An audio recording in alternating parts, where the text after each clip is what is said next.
Willie D Live. It's Willie D, y'all, back with another episode of information and instructions to help you navigate through this wild, crazy, beautiful world. In the studio, Acie High. Oh, gee. My guy. Yeah, man. What's up, man? Oh, man. Finally got you in the hot seat. I know, man. I know, man. It's a hard pull for me, but yeah. Yeah, man. Somebody done pissed off a third ward G. Yeah, they have. It's a lot of people watching right now that's like, they stomachs is hurting what right now. What is he gonna say? Yeah, because I've been supposed to say something a long time ago. Yeah, you don't do this a lot. No, I don't want to really. Yeah. You know what I mean? Yeah.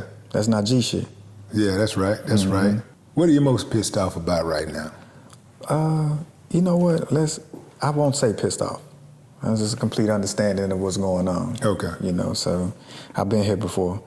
And like I could have went to a multiple platforms and had conversations with, you know, Lele's managed by Jeff Levin, who manages Logan Paul. We could have went there. We could have went Jason Lee. I could have went, you know, she done been on the Breakfast Club, Charlemagne. Me and Charlemagne got our dealings, but I wanted to come talk to OG because you the one who done helped me out through a lot of what I got going on with Lele. So, right.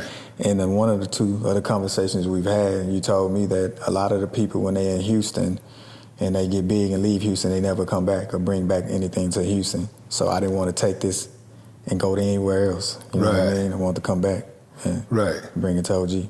I'm glad you're sitting down with me, man, because, man, we got a lot to talk about, man. Yeah, you have had an interesting life. A lot of people think that your career started with Lele, you know? Yeah. But, man, you have been contributing to the culture for a long time, and I'm not just talking about just doing anything. I mean, you brought some weight, you know. One of my favorite things that you've form of art that you contributed to was Aquilio. Yeah. Man, that's my group. Like, y'all, man, you and Priceless. Yeah. Who was that girl that was in the group? She was a muse. She was a muse. Representing the Aquarian of us, you know what I mean? Yeah. Yeah. Man. So I have to bring Eric back to tell you about all that world and let you talk to him separately.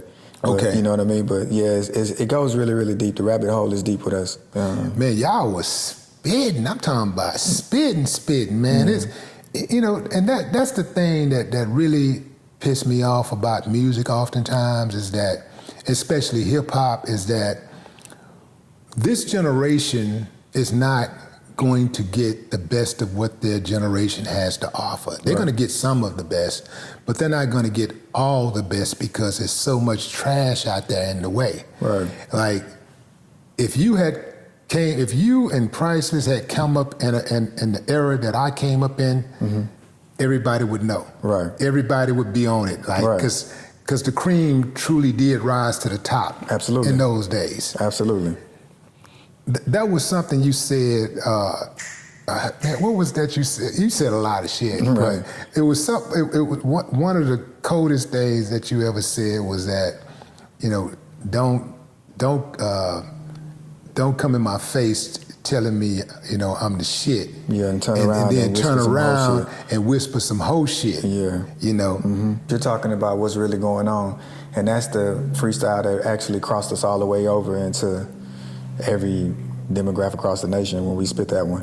That was one of the heaviest ones. It went viral. Now, I want people to hear that because I mean, they got to feel that, man. Because I got to know I ain't tripping.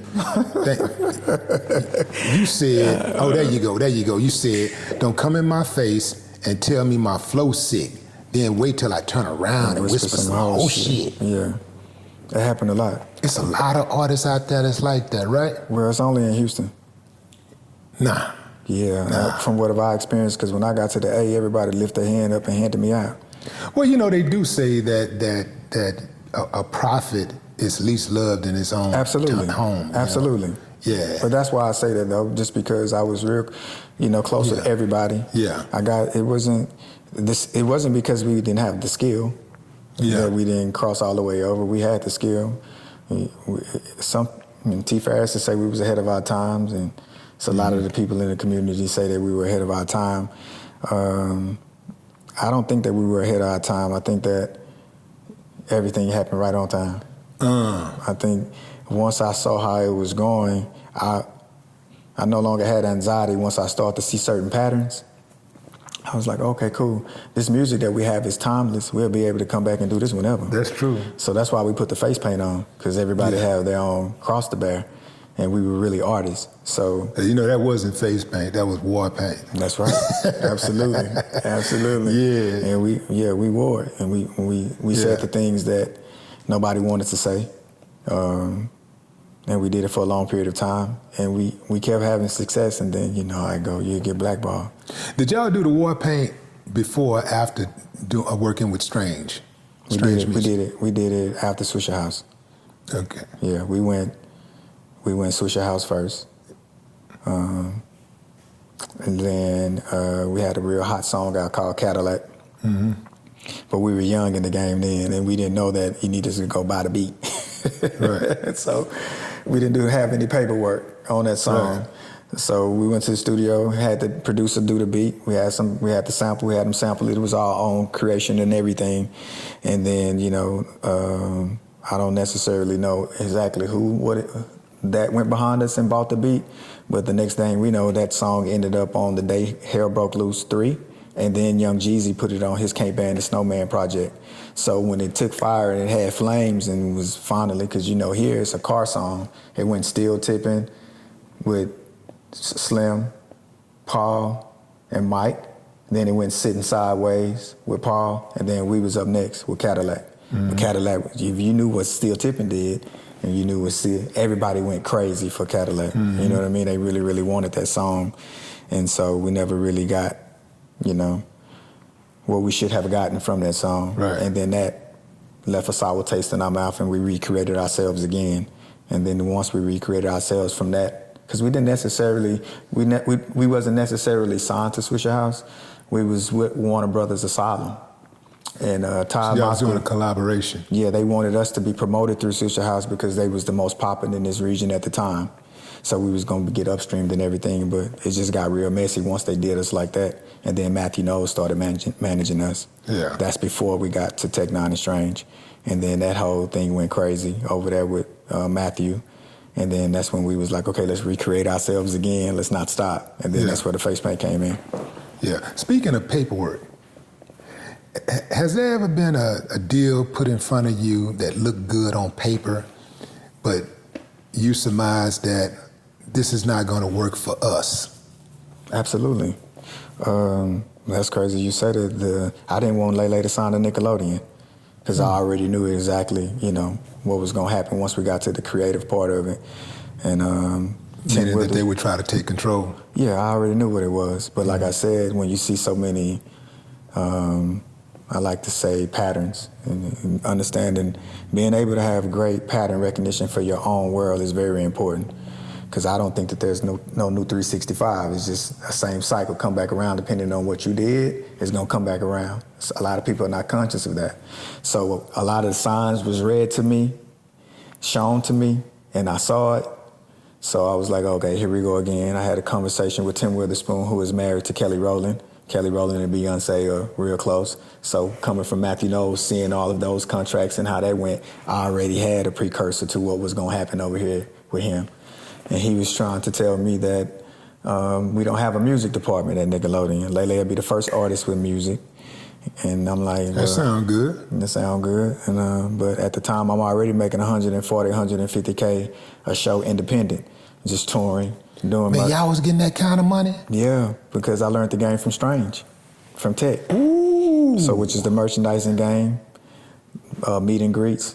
And then rent your venue on your own and get your own dollar bill. Right. You know what I mean? So we was already to the bag. When Lele popped, she popped.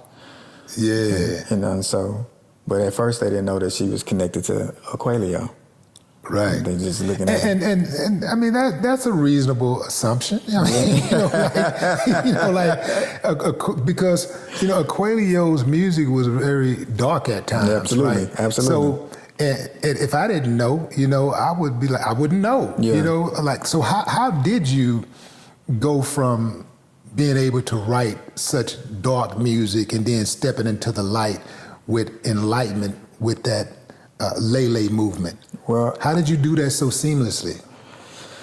Because being able to recreate, yourself over and over again just taught me to look at exactly what's going on. And I don't necessarily call it music that a qualio of it being dark.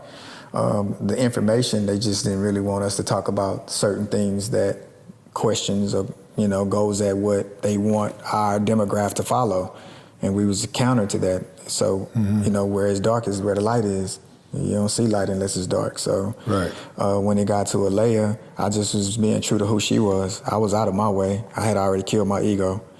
So I was just able to look at exactly where the world was and where everybody was at. And she writes a lot of her own stuff, and I let her be her. And I just was a great dad. Yeah. You know what I mean? And that's difficult to do, man. That's extremely difficult to do, to give up your dream, to say, you know what, I'm done with this. I've gotten as much as I can get out of it. Right. I'm going to switch gears. Right. Because sometimes you're in that groove where you are trying a lot of different things. You got the talent. Right. You're trying, and then something, you get to a point sometimes you say, you know what, maybe I need to just reinvent myself. Absolutely. Maybe I need to just go in a different direction. Absolutely. And then, perhaps, I can come back to this later. Right. So is that what happened with you? Yeah, absolutely. Because like I say, it never was about the skill. I've did Rhapsody in the Basement with Styles P. I've been in the booth with N9ne. I've held my own with every single person. No, you cold, bro. You know what I mean? Cold for real. I done won all of the underground team backpack ciphers, all of the 8 Mile battles and all of the local clubs in Houston I won. So it never was about my skill. So I never doubted myself with the skill. The skill was actually so good, it just ruffled feathers for the people that I was dealing with. Nobody wants to be, in the room with that person that may be better than them or have a better verse on the record. I had so many people that I did songs with that I put a verse on, and when I leave, they take my verse off. You know what I mean? So see, I've never been that type of person. Like I'm like you in the sense that I will write for somebody else if they're on my team. Absolutely. If you're on my team, if the team win, I win. Absolutely. Like, I'm the dude on the team that will guard the toughest player on the floor. Me too. I'll play the defense. I'll dive for the ball. Right. I'll bust my head wide open trying to get that damn rebound. Right. You know what I'm saying? That ball going out, I'll dive smooth into, I'll throw caution to the side, dive smooth into the bleachers and bust my head wide open to get that ball. Yeah, absolutely. Hey man, I'll take the winning shot. Yeah. I'll if I gotta come out of the game because my game is not on, I'll let somebody else come in there and do the job. And I'll be on the sideline cheerleading, like, let's go. Whatever my role has to be. Man. Yeah, whatever it takes to win. I just want to win. Absolutely. Yeah. So that takes a special type of person to be able to do something like that. You've worn a lot of hats. You father, been a manager, a protector. Absolutely. How let me put it like this. What was it like, for you to walk that line with Lele and, protect her from the industry traps while still honoring her as a young woman with her own vision for her career and personal life? Well, somebody told me when he called me, when Lele popped, he said to me, as she's transitioning into this career you have going on, you're gonna have to be a dad more so than a manager. And the main thing that you want to make sure you do is take time out and you date your daughter and you take her on dates and you show her something outside of the industry because the industry gonna be very tough on her. That's what you told me. Yeah. And I applied that. I had everything else. That jewel, I promise you, that jewel helped me because I was already doing it, but I didn't have the perspective on why that would work and why you want to do that. So when she wants to frame me up the way I watched Matthew Knowles get framed up from Beyonce, I saw that up close. I was right there when she transitioned and left Matthew and went to Jay-Z, I was right there. I sat right in the office. We had in-depth conversations on what she was going to do, how she was going to do it. I didn't believe him, and sure enough, she did it. So I didn't necessarily want Lele in the industry because I saw so much shit. And that was going to be one of my questions too. Yeah. Like the choice to lead her, like to guide her, because you guided her career. I mean, you're just as responsible, you're perhaps more responsible than anybody besides herself for her success. Right. You know, because you had the vision and you had you gave her the structure and the discipline. But she had to want it. She has. You know, so it all starts with her having to want it, right? Because I've seen youngsters who had the talent, really, really good kids who were really talented, and their parents did everything to support them, to push them, showed up at the auditions, you know, made sure that they were, you know, they were prepared. Right. All of these things that it takes, and the kid just didn't want to do it. Absolutely. And it didn't happen. No, it's not gonna happen. No, that's so true. Like I said, I didn't want her to do it. I wanted to be the one to be successful and just take care of my daughter. But literally everywhere I go, I don't care if I was, you know, as I was a personal trainer and I opened up my own gym, every client would be like, "What are you doing? She's a star. Why is she not on the other side of the TV?" If I'm going into the gas station and they look down and say hi to her and she show them that beautiful personality she got, they look at me and say, "What are you doing?" So I had so many of those. And I had to. So I'm gonna tell you how Lele popped. Lele did this herself. She always in the studio with me. Majority of the time I'm in the studio, she's with me. One is because I don't trust babysitters. That's right. I don't really trust people. Right. Daycare centers and all of that. That's right. So she went with me everywhere. But I don't know when she's with me that she's actually sponging everything that she's sponging like this. Because, you know, we're from Houston, you know, we ride in the car, we freestyle, that's our culture. So me and her did that from 2 to 6, 7, 8 years old, with her actually being able to take that skill on and actually be able to do it, how to articulate herself, sell it with the personality. I never looked at it because that's my daughter, you know what I mean? Like this Lele girl, I see her doing this every day. So I left and I went to Atlanta from Houston, and I'm in the studio with OG Parker, producer, and I go to the restroom and I come back, she in the booth. She done convinced Tim to let her get in the booth and try to put a verse on the song that I'm recording. And so he plays it back and she going in. And he looked at me and he was like, "Bro, you cold, but she better than you." What song is this? It's called Rich. Okay. Bun B on it, actually. Okay. Yeah, the original song called Rich. OG Parker did the beat. That's why I was going out there. And so she put a verse on there. And when I came out, I listened to it. I was like, "Whoa!" And when he said that, I had like coupled with everybody else saying what they were saying, and because I didn't want to be the parent to get in her way if it's something that she can do. So I shut everything down, and I shut it all down, knowing that I'll be able to come back to mine later. That's how good mine is.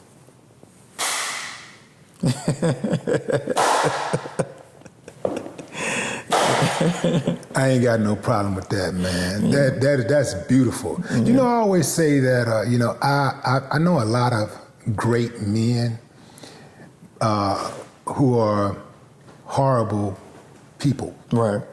But I don't know any good dad who's a horrible person. Right. Yeah. No, not at all. You're a good dad, man. Oh, thank you, man. That's all You're a good dad. I watch it, man. That's my favorite title. Yeah, I watch it. And Lele is a good daughter. You know, she's a good kid. You know, and watching her grow up, you know, it's kind of like you're watching a star in the making. Yeah. From the time she was riding around in the car doing her raps, you know, to where she is now, you knew that she was going to be all right. All she had to do is keep her head. That's it. You know, keep her head on the shoulders. Yeah. And continue to, you know, to follow the script. Yeah. And, you know, she could be as big as she wanted. Absolutely. Even right now, it's so much more that I see coming from her. Yeah. Like, Lele is a star. Yeah. point blank period. Thank you. How did you prepare her for the criticism and the trolls? She had to go through that and get her head did. There's nothing I could prepare her for. She's just strong. She has a week. Everybody have weak days, but you know, I can talk to I'm blue in the face, and what Dad says sometimes doesn't register. And she started to see the repetitiveness of why am I letting certain people that may be sitting at home and don't have what I have, or able to do what I'm able to do, bother me from a comment. And so she started laughing at the comments. And you know what I mean? Just finding jokes. And just recently, she went viral for saying that she's going into the new year being a virgin. And majority of the comments are good. You know, they're saying keep your purity. That's a big flex, Lele, but some of the comments are negative, and that's the ones that she highlights and she laughs at. You know, somebody put on there, she capped. Well, you know, now she opens herself up for criticism, because now you're gonna have dudes out there who are racing to try to sleep with her, and it's cats out there, you know, that will tell her anything she want to hear, and they'll do anything to say that they were first. Yeah, so that's what I didn't do. A lot of those conversations parents are afraid to have with their kids, I wasn't afraid to have with my kid. We talked about everything. That's my dog. Lele, my dog. You know what I mean? So, hey, you go to the movies, 9 times out of 10, when you get there to this movie, this little boy gonna try to do this. When he try to do this, you don't let him do that, because if you start that cycle, and you're gonna wanna know what's next. And what's next is something that you're never gonna be able to get back. And she leaves, she go to the movies. Oh, Dad, he ain't gonna do that. He not that kind of guy. I'm trying to tell you, he not that kind of guy, Dad. And I say, okay, cool. And before she can even get back home, she on my phone. He sure did. Yeah. And say, and that's what they on? I say, yeah, that's what they all on. Yeah. You know, especially for who you are. So, you know, just take your time with it. Just giving her those jewels. And she uses them. She uses them really, really well. She respects me. She respects a lot of the things that I tell her. Of course, she has her own perspective, and we bump heads. But for the most part, I let her live. I let her fall. I hug her when she falls, and then she gets it right. That's one thing that she does very well. If she makes one mistake, she's not gonna make it again, because she hates to lose. How does she get that information? How does she process the information about how to deal with these trolls and the criticism without being hardened? It hardened her, but her mother is amazing. Her mother is very strong. Her mama. Shout out to Antoinette. Yeah, Antoinette raised Lele to be very independent. Lele was doing her hair at 3 years old. Her mama, if you can comb your doll's hair, you can comb your own hair. That's how Antoinette raised her. So she has that, and then on the other side, you know, she has me for you know, the things that Dad can do. And that's another reason why I wanted to finally come sit down and have a conversation with somebody, you know, like yourself, because I get so many questions when I'm out and about from parents on what to do with their kid entering into this particular type of arena. Should I allow my child to enter in this arena? And is what you said. Lele exudes a star. You'll know if your child got it. Or you'll know if you're trying to push your child to something that she doesn't have, and you have to be honest to that. And so that's what I was. I dropped everything that I was doing and everything that I learned. I didn't know I was learning it. For that cycle to come back around and for me to be sitting in a position the same way I was sitting, the same television show that Lele filmed that my television show was on.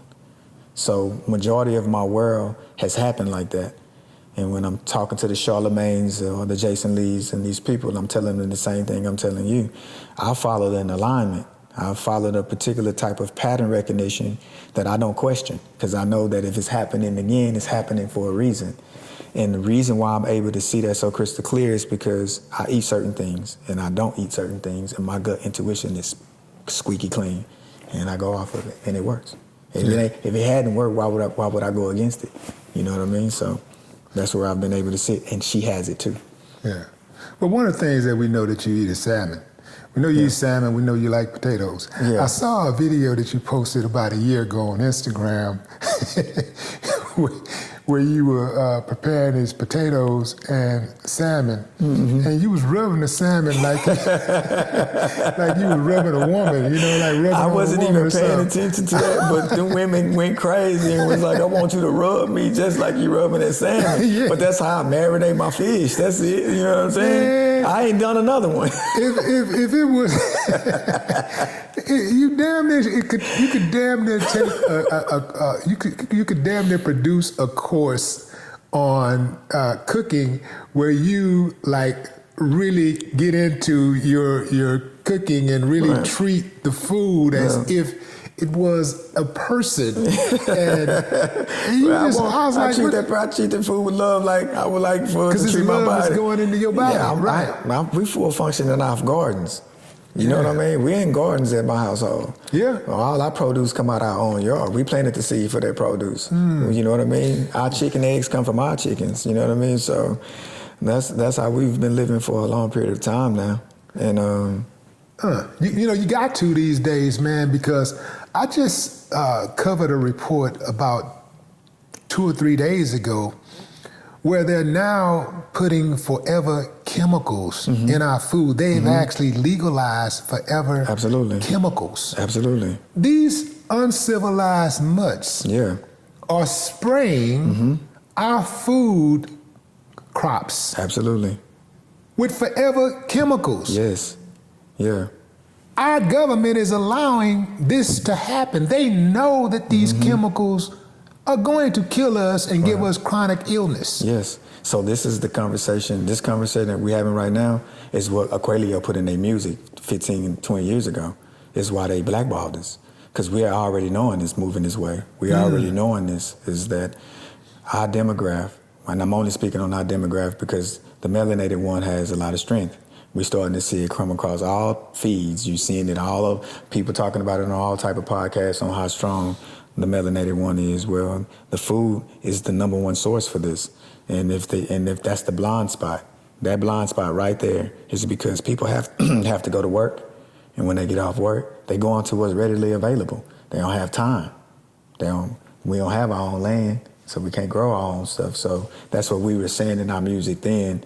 You have to get to a certain point where you have to really get into you and love yourself and get ahead of time so you'll be able to read what it is that's happening, and you'll be able to see that a lot of the things that's happening to you is because of the certain things that you're doing. My grandfather died in front of me at 50 years old watching 50. Evander Holyfield Mike Tyson fight, sitting in a recliner, and he had a heart attack. I'm 14, 15 years old. Now, from my perspective at that time, at 14 and 15, the only thing that I thought that death came from was a gunshot, car accident, just some type of tragedy.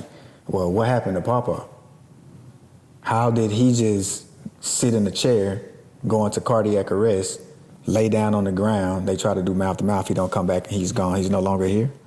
You saw that happen? Yeah, right. So that's what changed my world to go into this health perspective, because I wanted to know what it was. And once I went and to do a research on what a heart attack is, and then I'd be around him all the time seeing what he did and what he ate, I said, oh, well, he killed himself. What was he eating? Hamburgers and hamburger at noon, and then because he come from a place where they don't have no money, and when he finally got money, he gonna eat good. Was he eating late at night too? He put a burger by his nightstand and wake up in the middle of the night and eat that burger and lay back down. Oh no! You understand what I'm saying? But yeah. just the information. It's a lot of people, parents have passed away like that. A lot of people, grandparents have passed away like that. So me using my platform and my microphone with my skill, that's what I want to talk about.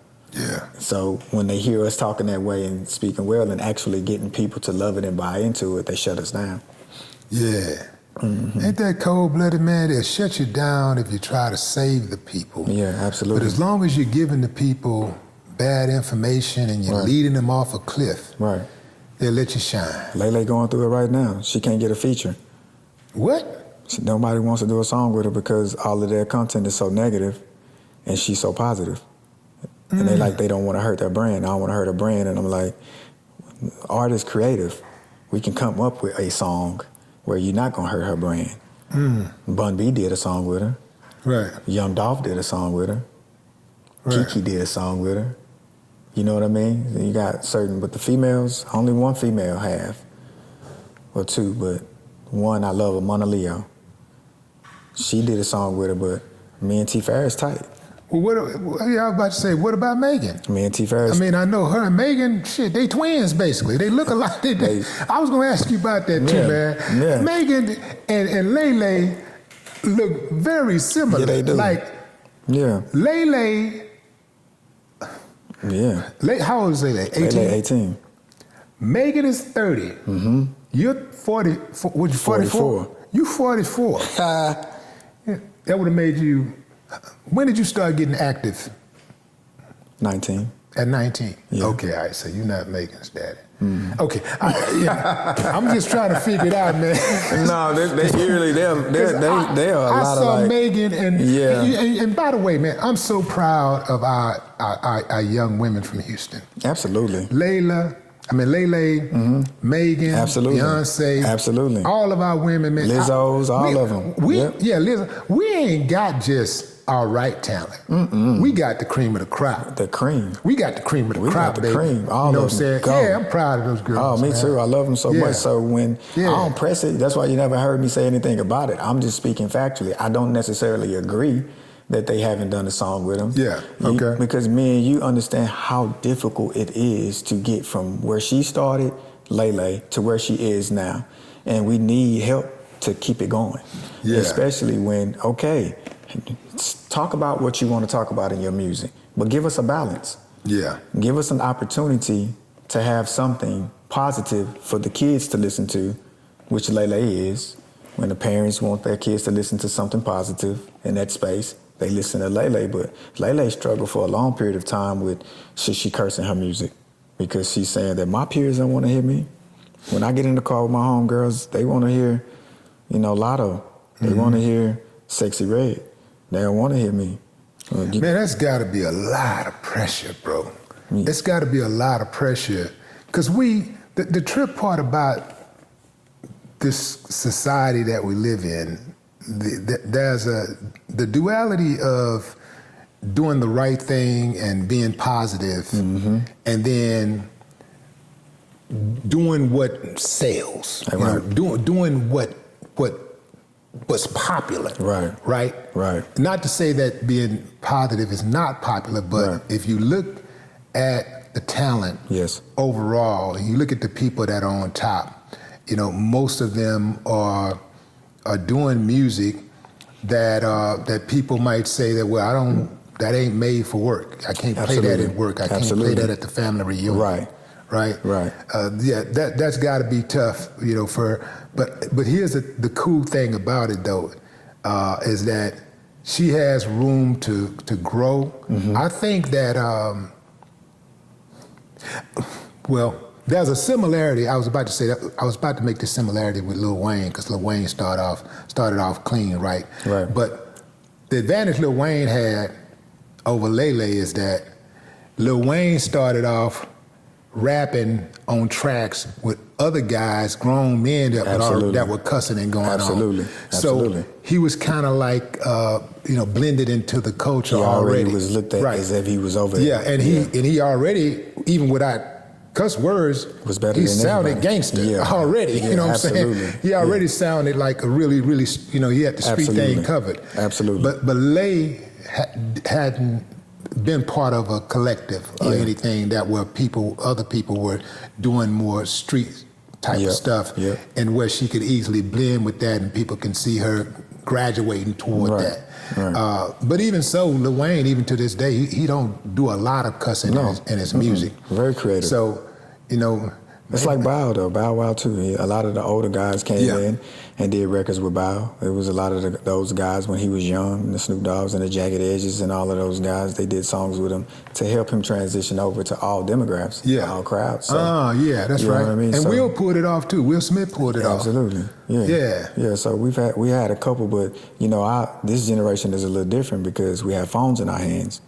And to get, right now they only want you if you go viral. The talent don't necessarily matters.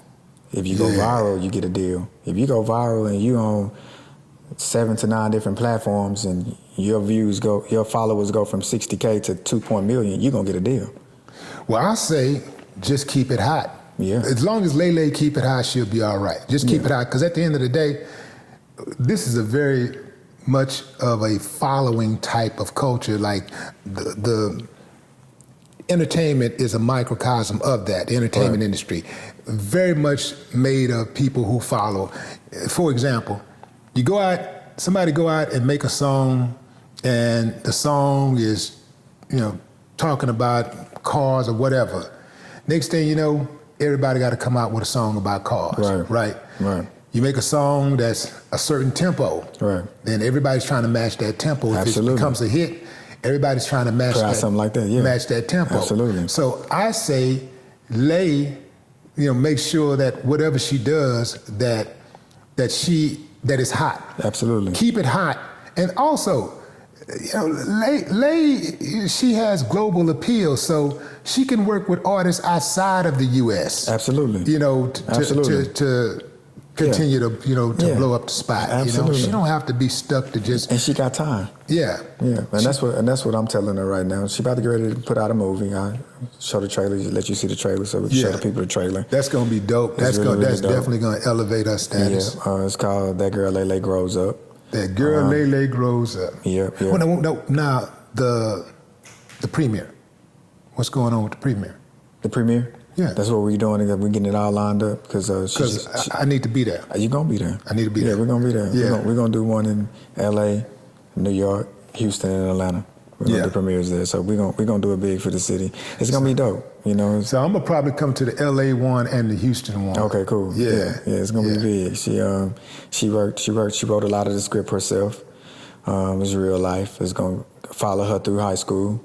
To college. When she transfers and go to college, she's going to come back home to go to U of H, so we're going to do a lot of the filming here at U of H. She'll be doing a lot of that college, so it's real dope. This is how she's done. It's going to go from the movie to a series. Oh, yeah? Mm-hmm. And the series is She's going to star in the series? Yeah, she's starring. It's her. She's the star. And this is what, Nickelodeon also? This is going to go through Atlantic, and it's a bidding war between Netflix and Amazon Prime right now, actually, because she's already on Netflix with her television show from Nickelodeon. And so what we did was we went from acting scenes to music, so all her music will be the soundtracks to, each episode will have a single on there.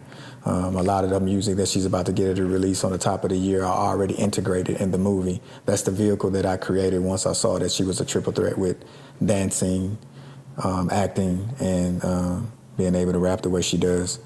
I created that platform. So Stop Playing video has hundreds of millions of views.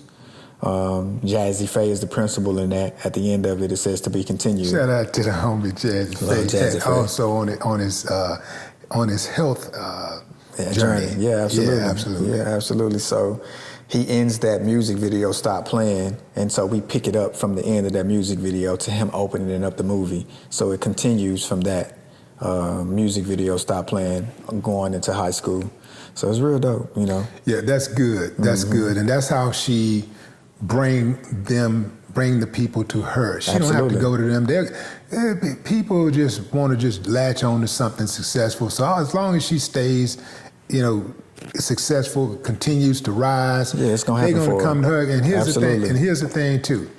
Music nowadays ain't nothing but a promotional tool anyway. Absolutely, really. That's it. So that's the real paper, the real shine is in the ancillaries, ancillaries, going out there and getting the other deals outside of music. Absolutely. The movies. Absolutely. The brand deals. Absolutely. Does Lay have a cosmetic line already? That's what we own. We own all the lip gloss and everything. Yeah. You developing it, or it's already? She already has it. We're about to get it. She in the movie. She shows her edge control in the movie to sell, and she has her own lip gloss that she had already did. We're about to relaunch it again. Oh yeah. Because she got her consumer product line from Nickelodeon was crazy. She had everything in Target, from dolls to underwear to bedding and everything. So we're just gonna pick it up. But I just wanted to give her a little time to breathe, because working for those 4 years on Nickelodeon, she really worked hard. She would go to work Monday through Friday. On Friday, we flying out to go perform. She performing on Saturday, then we back to LA on Sunday chilling, and she going to work on Monday. We did that 2 years straight.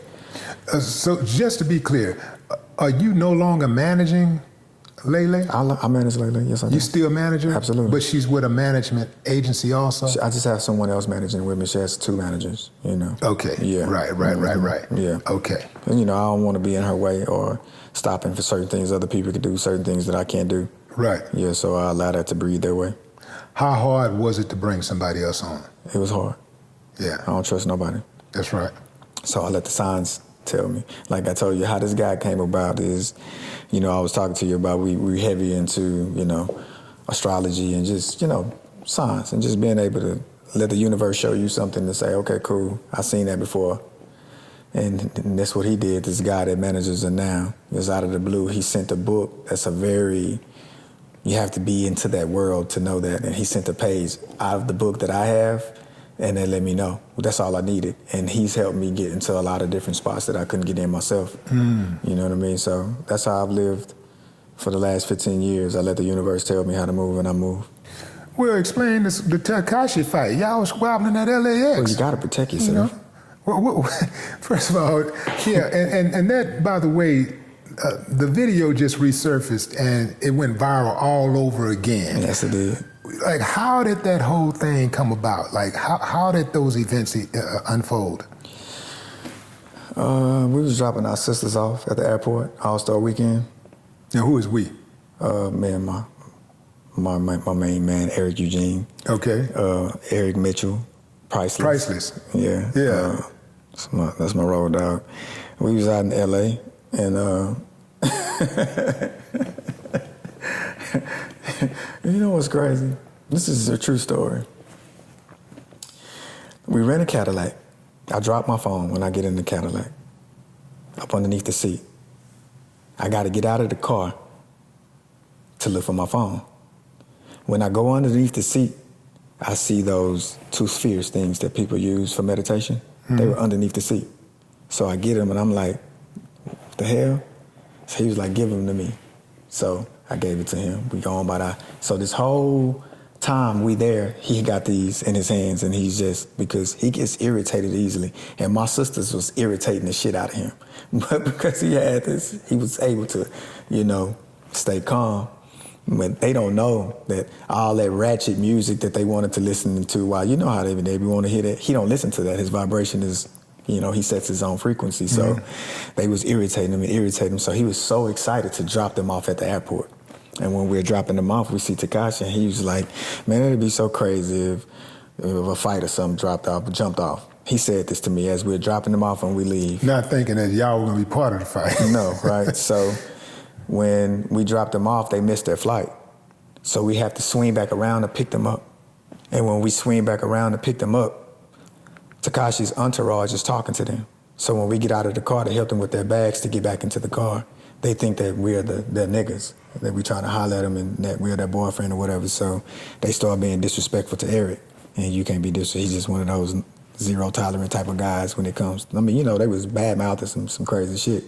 Hoe ass nigga, who you think you are, you know, all of those type of gestures. So I've already seen this with him a billion times. We've been thick as thieves 25 years. So finally, I want to record it. Because there's so many of these situations that done happened that we laugh about when we leave, but I don't have it on tape. So I got out of the car and I'm just filming him because it never really, once you get on somebody's ass, it just goes on and we leave. But so that's why you wasn't involved in the initial confrontation. Yeah, because he always gonna check a nigga and we gonna go on about our business. You know what I mean? So that's what I'm thinking about to happen. He's just gonna check him. But, you know, because he was already so irritable, he was a little bit too much on the other side of the checking. And that's, you know, if you see it, he want the nigga to steal him. He want to get caught. He's setting himself up like that. He want him to steal him so bad so he can have a reason to scrap. So that's what the Tekashi fight was about. It was just you know, it's what we told Charlamagne as well. We like, man, we wasn't trying to fight nobody. We not like that. We really was just protecting ourselves and our sisters. And who dropped Tekashi? Eric did.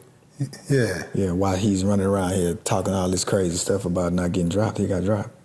Yeah. Yeah. And he was the one that yelled out the rap-a-lot thing. Yeah, right? He was like, rap-a-lot. Yeah, he yelled out rap-a-lot. Why did he do that?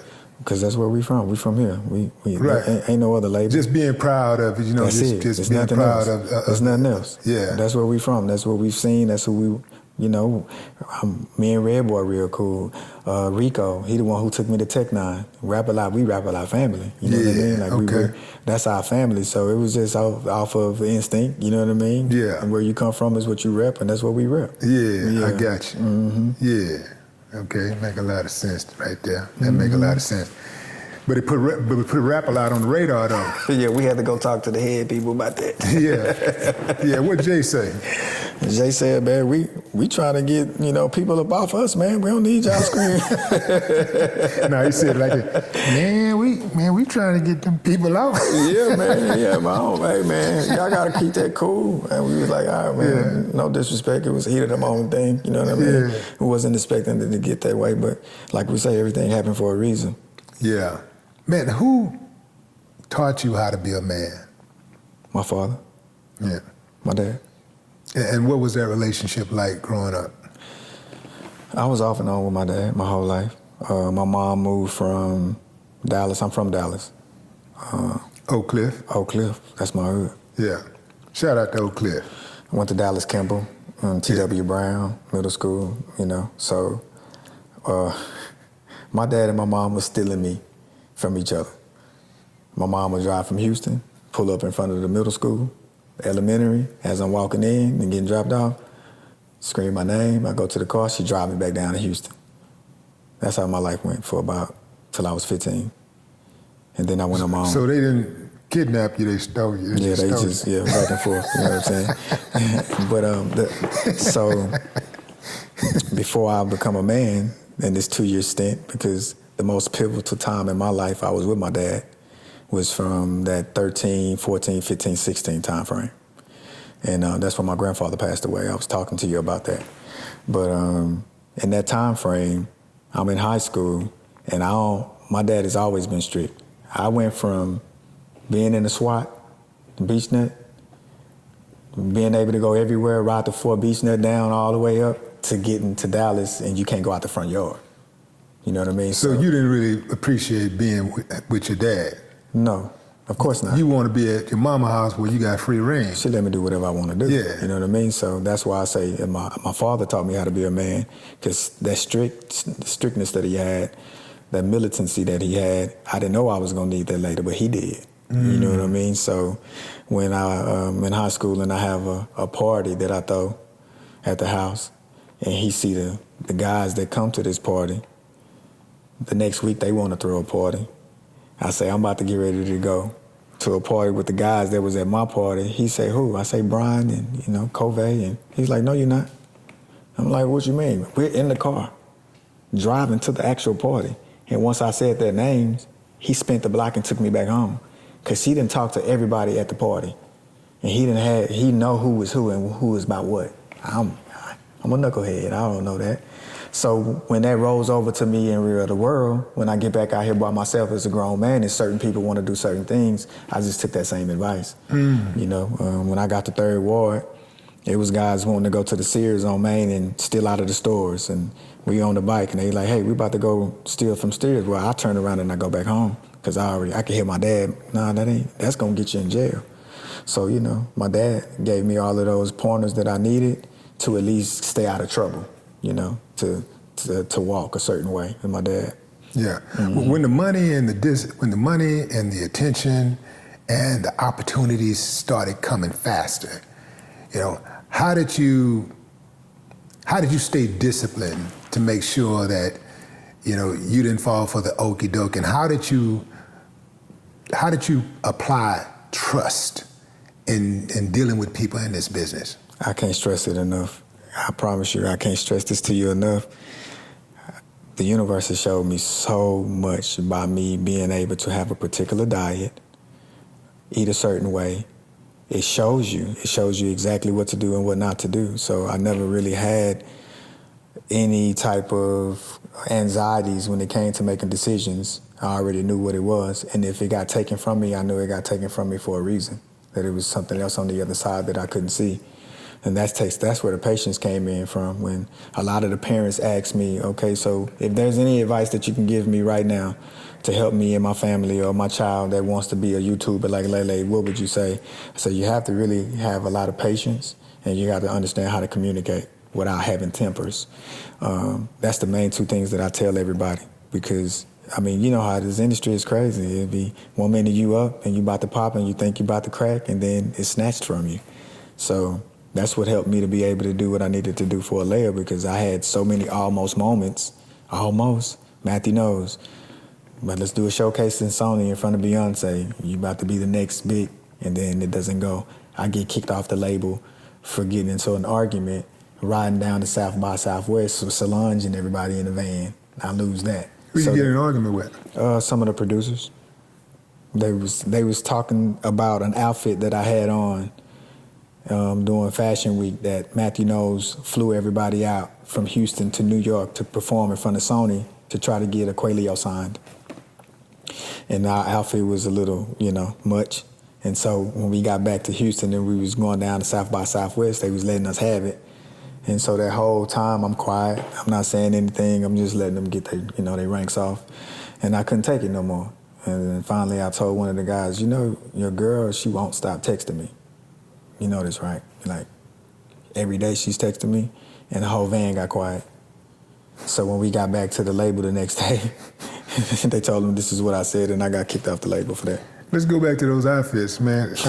Describe those outfits. Man, I had on a red flaming jacket, a red hot suit coat with boa feathers on the sleeves, and they were saying that I looked like a KFC worker. They just was giving it to me, man. You know what I'm saying? And it was Fashion Week in New York. You know what I mean? So we was pushing that envelope. Yeah, you being bold. Yeah, we being bold. You know what I mean? We want to be outside of the box. We was comparing ourselves to Outkast with Aquemini while we went Aquelio. So, we ain't want to be the same starchy archy jeans and the ball cap to the back. We wanted to be different, and they didn't understand that.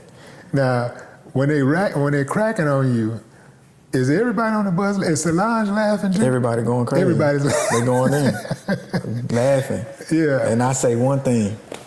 They've been ranking me. You know how far it is from Houston to Austin? Yeah. I said my rank right before we got out the van.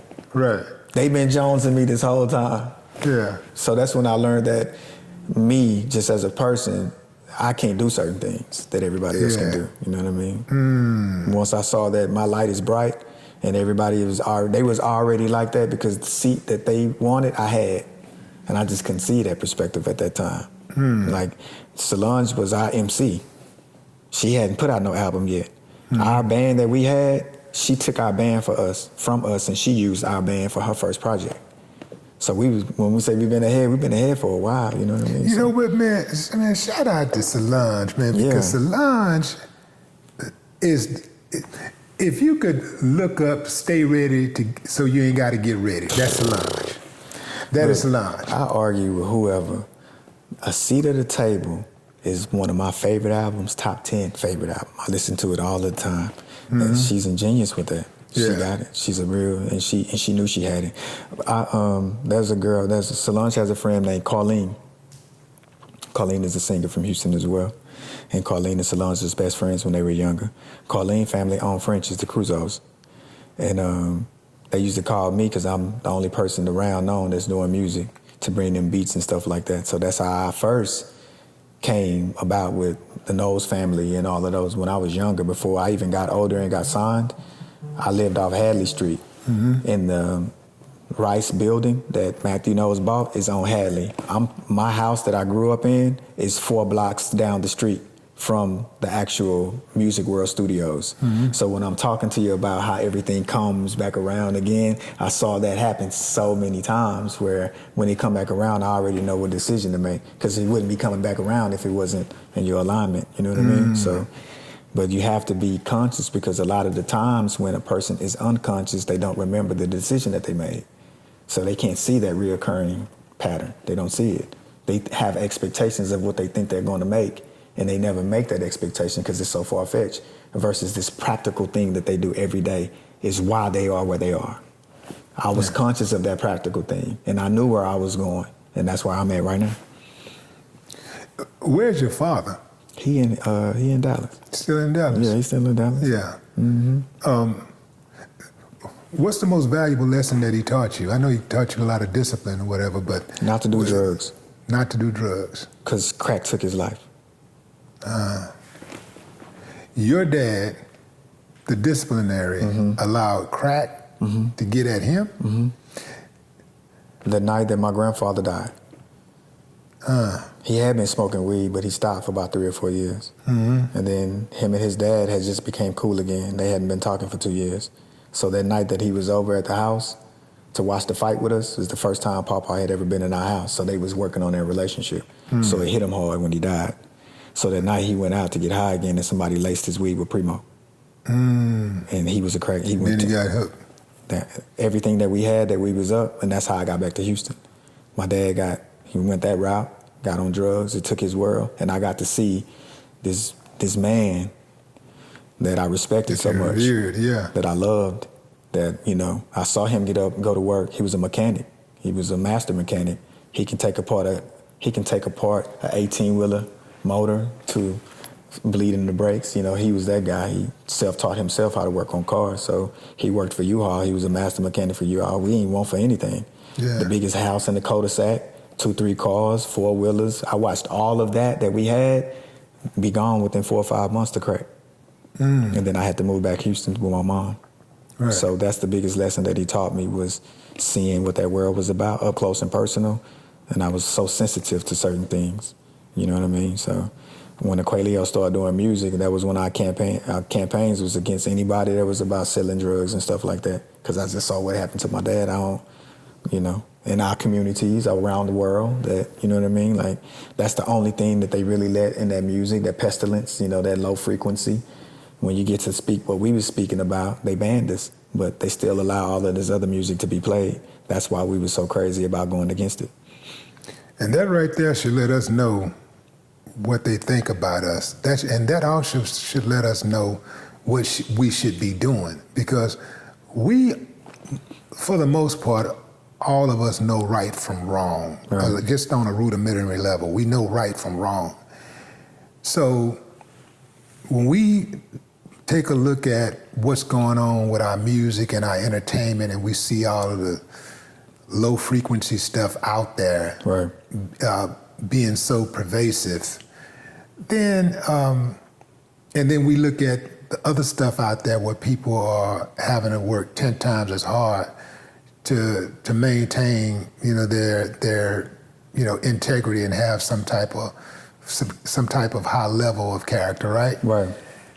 That should tell us what we should be doing right there. Right. Like, we shouldn't even be messing with this stuff. Yeah. This is what we should be doing. But they make it so lucrative to actually be low frequency. Like, they really reward bad behavior. Yeah. If you really think about it. Absolutely. The bad behavior is being rewarded. But let's just think about what, not to cut you off, but where 21 Savage is and why he's in the feed right now was saying that the streets is gone and the streets is causing all of these issues, and how he's trying to get Atlanta back with everybody being rats and just the climate of the Ricos and just all of that world, right? And now, everybody's starting to see from a period of time where we're talking about from gangster rap to where it is right now, where it's just bled all this negativity over. They get the money. Certain of them get money, then they lose the money. They don't have no more money. My brother got drafted to the NBA first round lottery. I didn't sit in those same agencies that had conversations with me about being Lele's agency. I had already seen all of those things. So I've seen a lot of those NBA players, NFL players, from being their personal trainers too, get all that money and lose that money. And the reason why they are losing that money and they're not able to keep it, and why they actually go after it, is because they're not paying attention to their own energy that they're utilizing. That's why I'm talking about the food. It's so serious, because if you get a control of your own self, then your decision making will be crystal clear, and you'll have a clear understanding on what it is that you're doing versus you following a pattern and then making a bad decision that we all know that is bad. We done seen this bad decision be made a billion times, and they still make it every day. We're seeing the same things. There's nothing new. Black on black crime, drugs, sip and serve, just the girl talking about her vagina, the guy saying he want to smash, the only thing that we hear in their music. Soon as you have something that counters it, that's great, that gets in the feed, that the people love, they shut it down. Yeah. Every single time. Which is where I'm at right now, because that's where Lele is. Now, her YouTube channel in 6 months got to 2 million. And for 4 years, from 2001 to right now, every month, it only gets 10,000 subscribers. Not 9,999, not 10,001. You know what I'm saying? So that means that she has way more subscribers than she has, and that they're only allowing 10,000 to come in a month.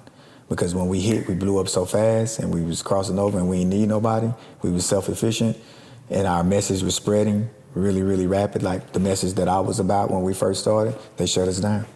Yeah, I had experience like that myself, man. You know, I'm at 1.1 for like, I don't know how long. And, you know, at one point I was like, shh. Then all of a sudden it was like, you know, it slowed way, way down. And I know it's something going on, but, you know, you let them tell it, you know, you just need to work harder on your analytics. And look, my parents right here says... And your thumbnails and My parents' Rich Guard, by the way, made by Rich Boy, says, fuck the algorithm.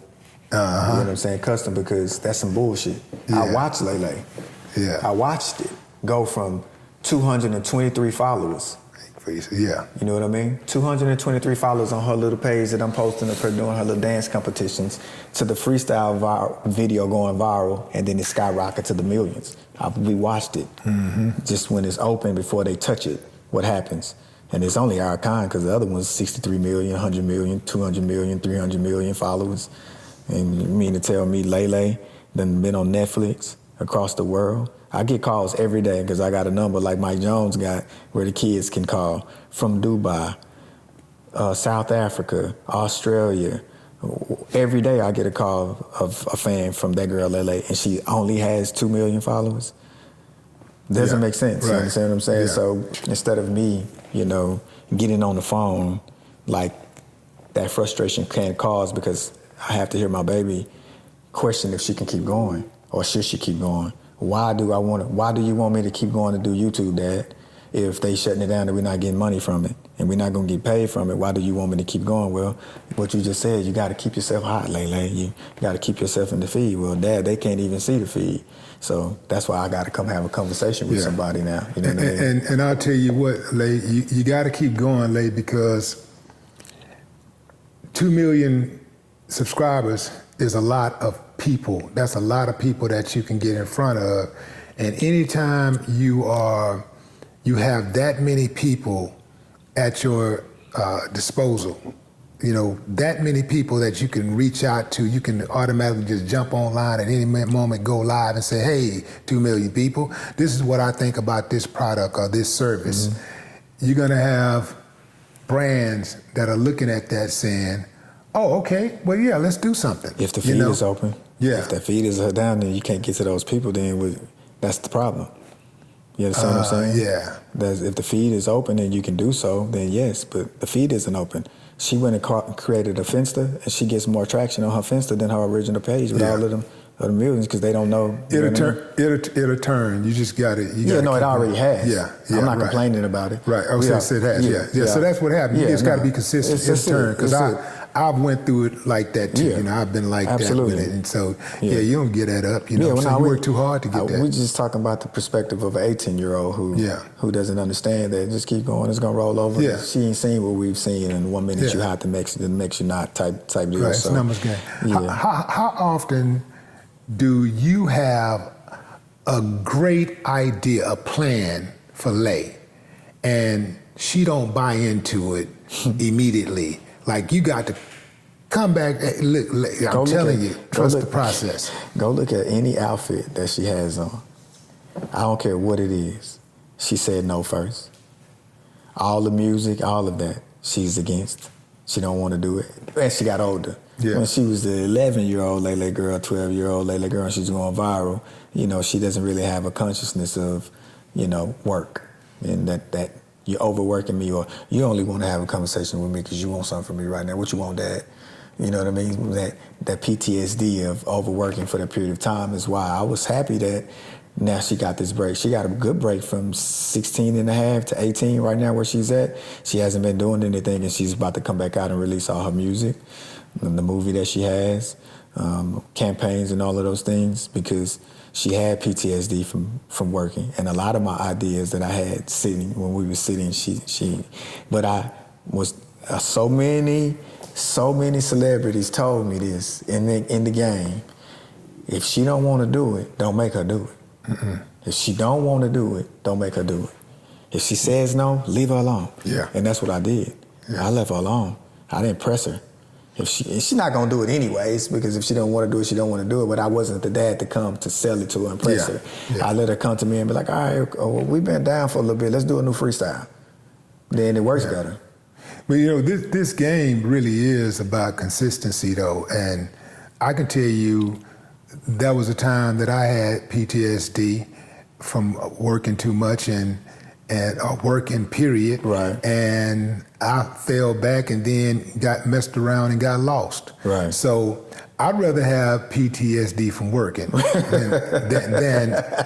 than wanting a break. Right. You know, yeah. I mean, I'd rather have PTSD from working because, you know, I don't care how successful you are in this game, there's always somebody else ready to take your spot. Right now. Yeah. There's somebody right now who's coming up on Lay's heels. She can't see him because she's looking forward. She's not looking in the rear view. Absolutely. But they're on her heels. Absolutely. And they want her spot. Yes, they She do. may not be able to see that. Yeah. And so she's just looking forward.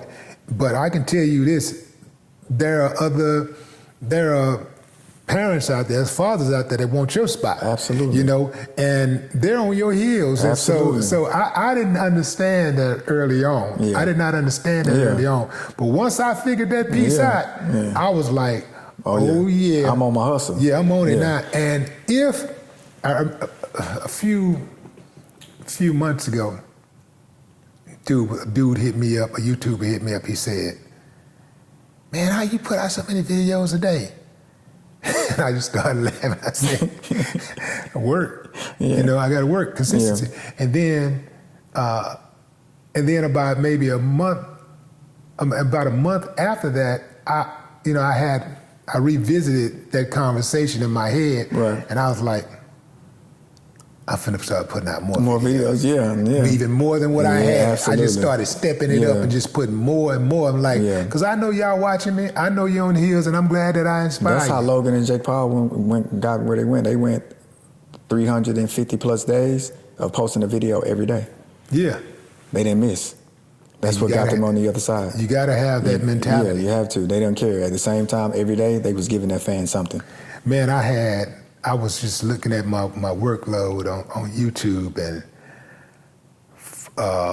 about a month ago was my first day not posting videos in 4 years. I post every single day. Yeah. Yes. Rain, sleet, or snow. Yep. Death or life. Yeah. Good or bad, up or down.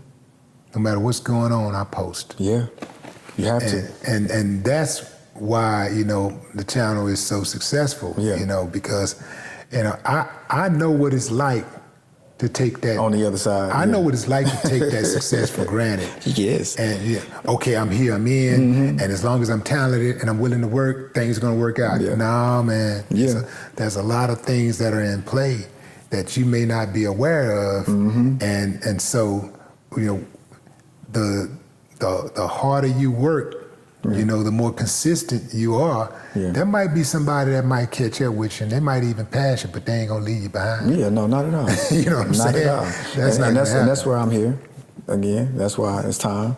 I see it, and I saw exactly that, and I say, oh well, okay, let me call the OG, because I can see just where the temperature is getting, how comfortable she's getting. And you know, I say we got to do a little bit more work. We got to let the people know that you still on it. You got to let the people know your movie coming. And then I have to get back out and do a little bit more on the other side to what I got going on. So I'll be dropping the project. I haven't dropped the project in 11 years. The last project I dropped was Valentine's Day 2014.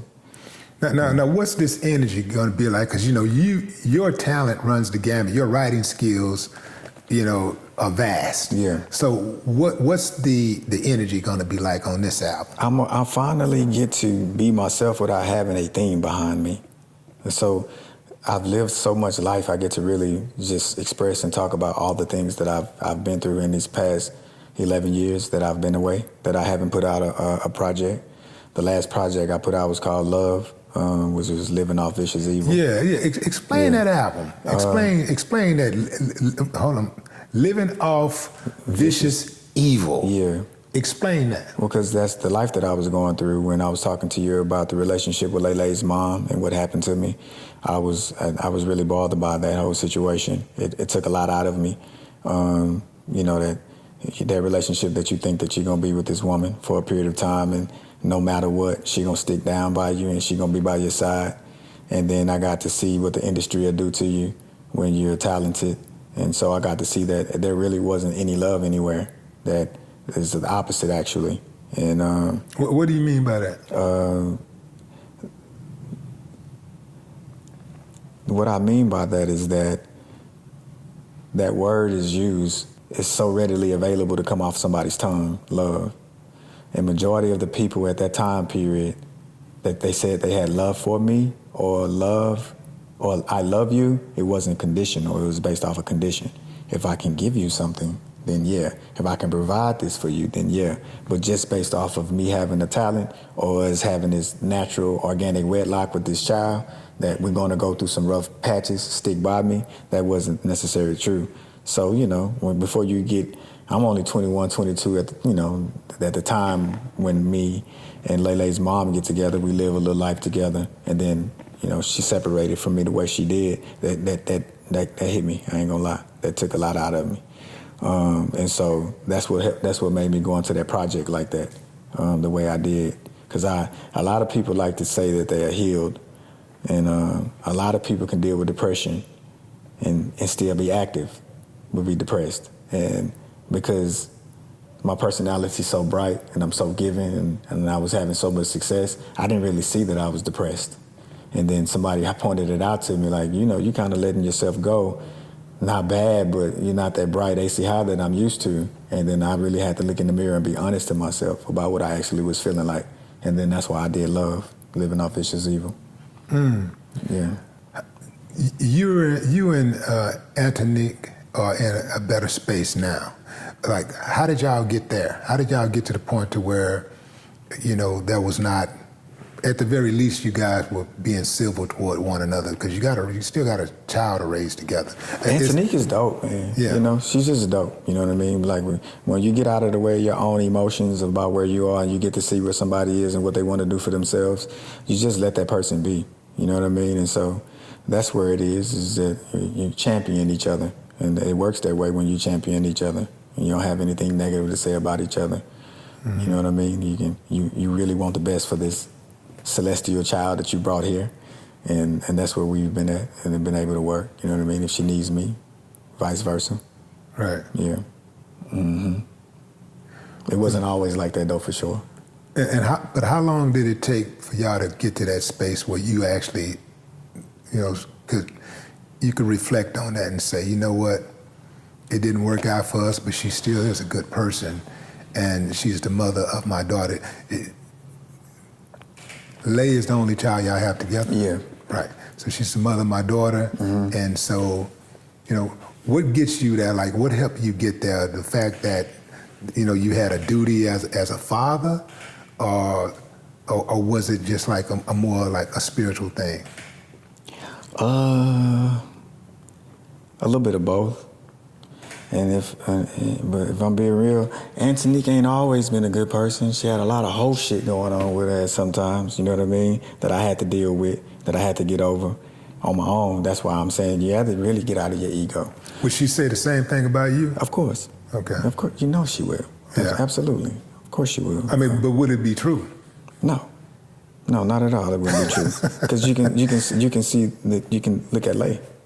Yeah. That's why I always know. I mean, you have to get out of your ego. A lot of people can't get out of their own ego. Mm-hmm. I got out of my way and gave mine to my daughter, and that's why she had the success that she has. And all my children, one of my sons, he's doing commercials, and his music career. He's just 8 years old. He's doing the same thing that she was doing, just because we dumped that love into him. You know what I mean? So, no, it's a lie. If that is said, I don't know if she'll say it. I just said I don't necessarily know what the perspective of it is, but you know. How did you and Antoinette get to the point where y'all, Antonique, get to the point where y'all decided that we're going to co-parent, and Acie, you're going to manage Lay, and I'm going to trust the process? I'm being honest, or what? Absolutely. I'm being all the way honest with this one. I didn't get no support. I got the opposite, actually. I got the "you selfish," because we moved and left from Houston to Atlanta. And before I left and went to Atlanta, Antonique didn't want Lay to go with me to Atlanta because she said that I was going out there to be selfish, like I was doing while I was in Houston. And selfish how? Just what I want to do, from her perspective.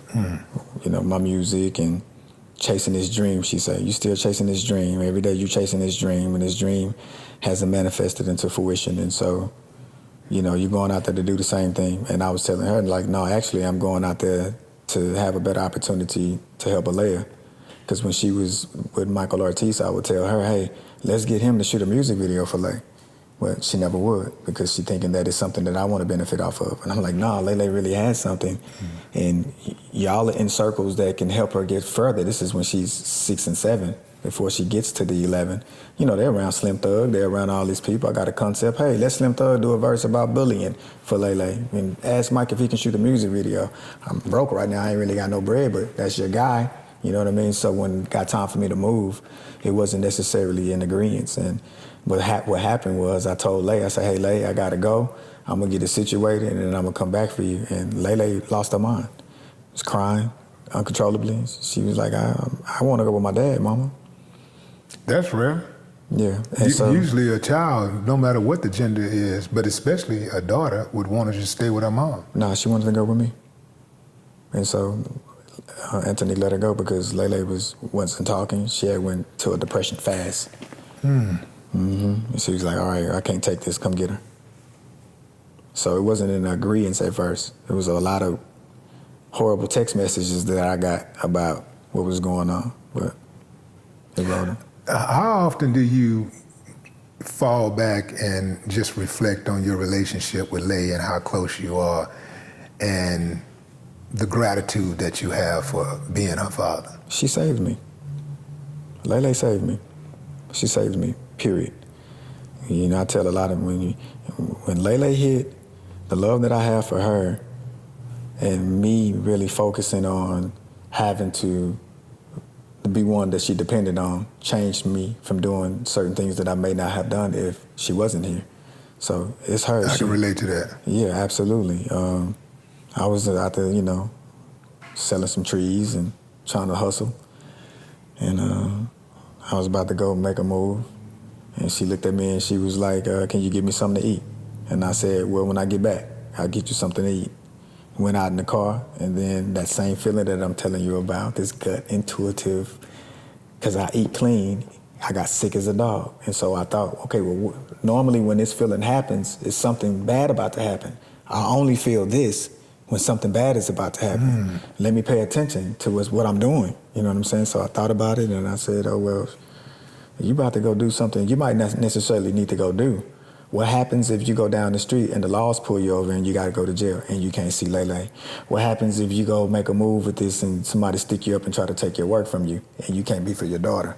What happens? So I went back in the house, and the guy that I was going to go take that to, I called him and I say, hey man, I'm out of this, man. Come get this shit. And probably about literally 45 minutes later, my brother was calling me and saying that he got murdered. The guy that I was about to go get a work to. Somebody came up from behind him, hemmed him up in the car, shot him dead, took all the stuff from him. I was about to go give him that. Because I had been trying to get off this for a period of time, and he was like, I finally got somebody that wants to buy it. They murdered him. Damn. So when I'm saying she saved me, it's literal. When I'm saying that there's this unique ability that I have to pay attention to what my gut is telling me. That's because I eat right, and I'm in tune with my gut intuition, and I follow it strongly. I get up every single day, and I meditate. The MD, the midsection, is connected, is one. The chakra reel is very, very real. A lot of people operate from the sacred chakra, the lower lustful chakra, the heart chakra, and then the throat chakra. They can never get to their crown where they got the eagle vision because they talking too much and they babbling and everybody want to talk about what they know. So you got to be quiet. You got to sit still, let the universe show you, and then you'll know. I operate like that. I don't have one foot in and one foot out about it. I really move that way. So I'm able to know exactly what's going to happen. So. Hey, you got any plans for doing some type of cooking show or like some type of health channel? Absolutely, yeah. I birthed all my children natural, so I'm certified doula. Out of the garden, that whole holistic living. I'm about to get into that, and I got 23 acres up in Douglasville, so we building it out so we can really, be able to film properly the way we need to really show people what we know to help them on that every day. Absolutely. What about you? I'm just letting it walk and tell me what to do. Like I say, I've been here before. That's the name of my album that I'm gonna drop February 14, 2026. It's called I've Been Here Before because I've been here before and I've seen all of these cycles. I can't say it enough. And so I'll know, my life is a movie. I film it all the time, all day. It's so much footage that we do have. And that's how I knew to do Filet. Because once I won the television show, The Ultimate Player, when I won the television show, the producers and the executive producers wanted to give me my own show. And the manager that I had at the time was saying I didn't need to sign that deal that they were trying to give me. That since I was in music and we had all of these millions of followers tuning in to UPN every day, that I can just go on my music, and that was one of the worst decisions that I ever made. You understand what I'm saying? But I was Leo's a loyal to a fault, you know what I mean? And so I was loyal to the manager at the time, and when he told me I didn't need to, that he can go do all of these other things for me, having so much success from the television show, I believed him. And then that's how Ray J's show came about, because I wouldn't do mine, they went to Ray J. And then Flavor of Love. So my show was before both of those shows. All that was real. Yeah. So if it's possible, no, it happened. That was real. So you think you won the television show? It's over with. The camera shut off. I think I won. They didn't put the necklace around my neck. I think the game is over with. And then they come to me and they say, it's not over. You got to make a decision. You choose her or you choose your lifestyle. And I'm like, what are y'all talking about? Like, I won the show. She chose me. I'm the winner. No, you're not. You have to choose your lifestyle or you have to choose her, depending on your decision. And that chick name was Dawn. Yeah, her name was Dawn. I'm still cool with Dawn right now to this day. Yeah. She gave me some horses, actually. She's in that world. Shout out Dawn. She gave you some horses? Yeah, she's... Man, that's the kind of damn friend I need, man. What's up, man? What y'all mean? Give me some damn horses, man. I want some horses. She's amazing. She's amazing. How many horses she gave you? 2. She gave me a strawberry Rowan and then a Palomino. Damn. Yeah. Because we was real close. We was real cool. We was real cool. Yeah. So I chose my lifestyle because I didn't know her at the time. I just was going off being true. I don't know her. And so when I did that, then I won. But if I would have chose her, she would have won. But since we were so cool and I was about to leave, I didn't want to leave her standing out there like that. So I told her, shit, come on, just... Did Don start catching feelings after that? Not for me. Oh, yeah. A lot of times when a dude turns a woman down, it makes her want him more. No. She had her eye on somebody, and I set him up as how I won on the show. That's how I won the show. I set the guy up. Is your mom still with us? Yeah, my mom's there. What type of relationship you have with your mom? Lele personality comes from my mom. Yeah? Mm-hmm. So your mom is just like is fly. Your mom is loud, obnoxious, funny, just the life of the party all the time. Want to make you laugh. So that old soulful personality that y'all see from Lele, that come from my mom. Her being with my mom when she's not with me. Yeah, your mom live in Houston? Yeah, she's in Houston. Yeah. Yeah. And what was the dichotomy of your upbringing, living with your dad versus living with your mom? 2 different worlds. Yeah. Completely 2 different worlds. One, like I say, was very, very strict, and one, whatever you want to do. I ain't had no curfews from the youngest age. Yeah. You know what I mean? Like, just, I got to run the terrain and do what I out here in Third Ward, Texas, 52 Scott to Jack Yates. You know what I mean? Just out and about, in the bottom. Did you play sports? Yeah, I hooped.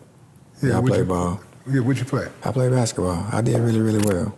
I did well for basketball, and then I played for Yates? Mm-hmm. Yeah? Yeah, I did well for Yates. Man, Yates is, storied history, lead Jack Yates. Yeah, I played for Yates. Yeah. Absolutely. J.Y. Fly till I die. Absolutely. Did you follow them during that championship year that they had? Absolutely. What was that, about maybe 10 years ago? Yeah, absolutely. Yeah. Absolutely. Close. I just was following them now on football. They almost went. Yeah. Yeah, that's my school. Yeah, Jack Yates is something special, man. Yeah, I tell everybody that. Yeah, Jack Yates is very, very special. Mm-hmm. Yeah. So you played football. I played basketball. I mean, you played basketball. Yeah. In what academics were you strongest at? Math was my strongest. Yeah. And that's how I saw to drop out of high school and go get to this money. Arguing with my counselors about what I'm gonna do in the world. And I say, I don't got no money for no scholarship. Where I'm gonna get it from? Where you gonna get a loan? What's a loan? Well, they gonna give you some money. So I don't gotta pay it back? Oh yeah, you gotta pay it back. When I'm gonna pay it back? Well, you gonna get some money and you gonna have to pay it back yourself. After I graduate college? Yeah. So you mean to tell me I gotta go get a job and then pay back the loan? So what money I'm gonna be making? Once I saw that, I said, oh, no, I'm about to go get to this bag. Yeah. That's when I saw it. Yeah. Yeah, so I was writing for some of the heavy hitters in the game when I was young. Like who? Mary J. Blige. I was working with a lady named N9ne, who was singing the Mamas, which was Beyonce background singers. Me and her worked close. I was still working with a guy named Warden. At the time, he was signed to Universal Records. I was writing music for him.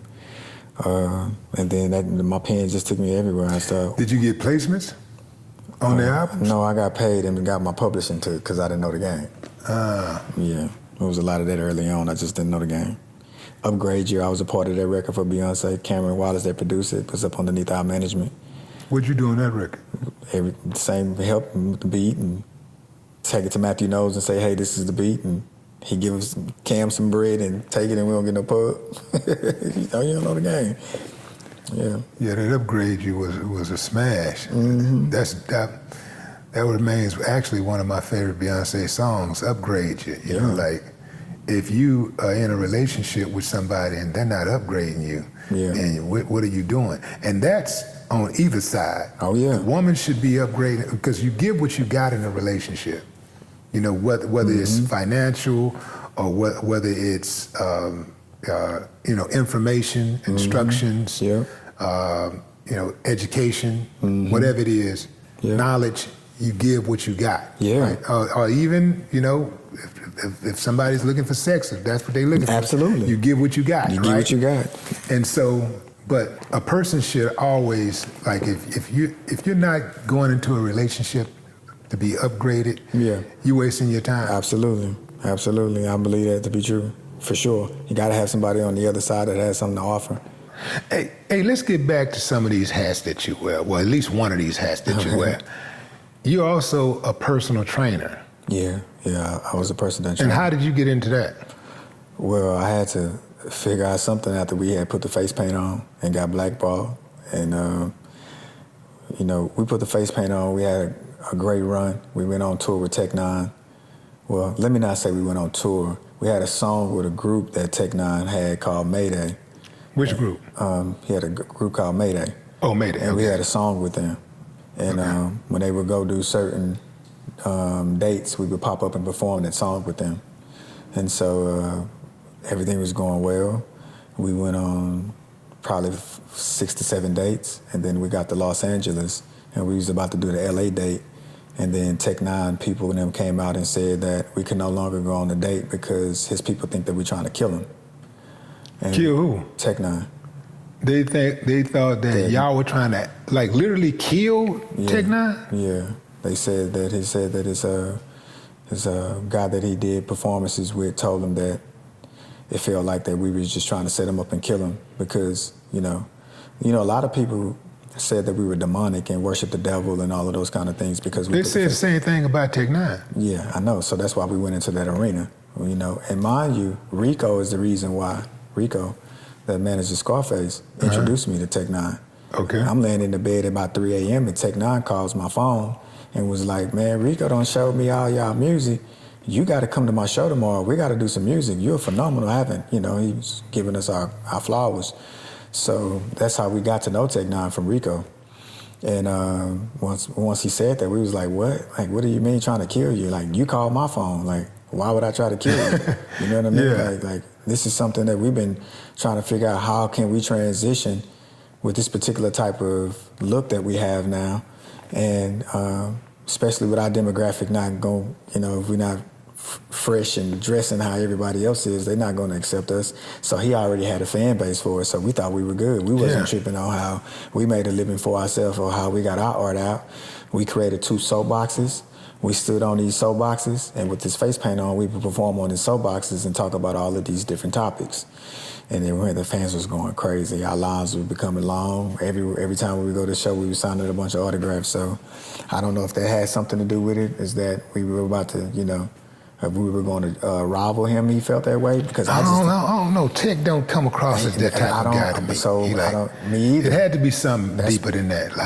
But I'm just saying, for them to say that we want to kill him, that's what do you mean? You're talking about my character now. How long were y'all on the road with him before this happened? Before it probably imploded? did about 6 to 7 dates. 6 or 7 days. Yeah. Okay. Yeah. And we wasn't on the road with them. So y'all just meeting them up. Because doing select dates. Yeah, we was doing select dates because we had a song with Mayday, so it was a very popular song.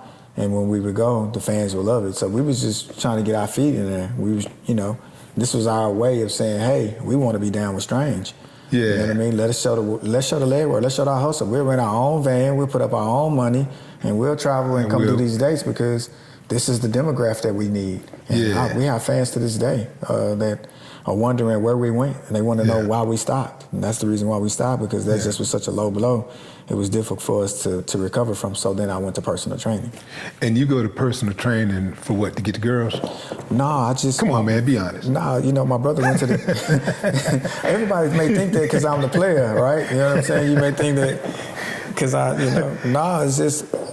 I was already in that world. I worked for 24 Hour Fitness already at the front desk and on the basketball court. Okay. So I sponged a lot of things working in the gym for a long period of time. I trained Scarface. I told Face before he even had any health complications. 15 years before he had one health complication, I talked to him about his diet. Rico brought him to me. I trained him. I told him everything. Ran back into him about a month ago.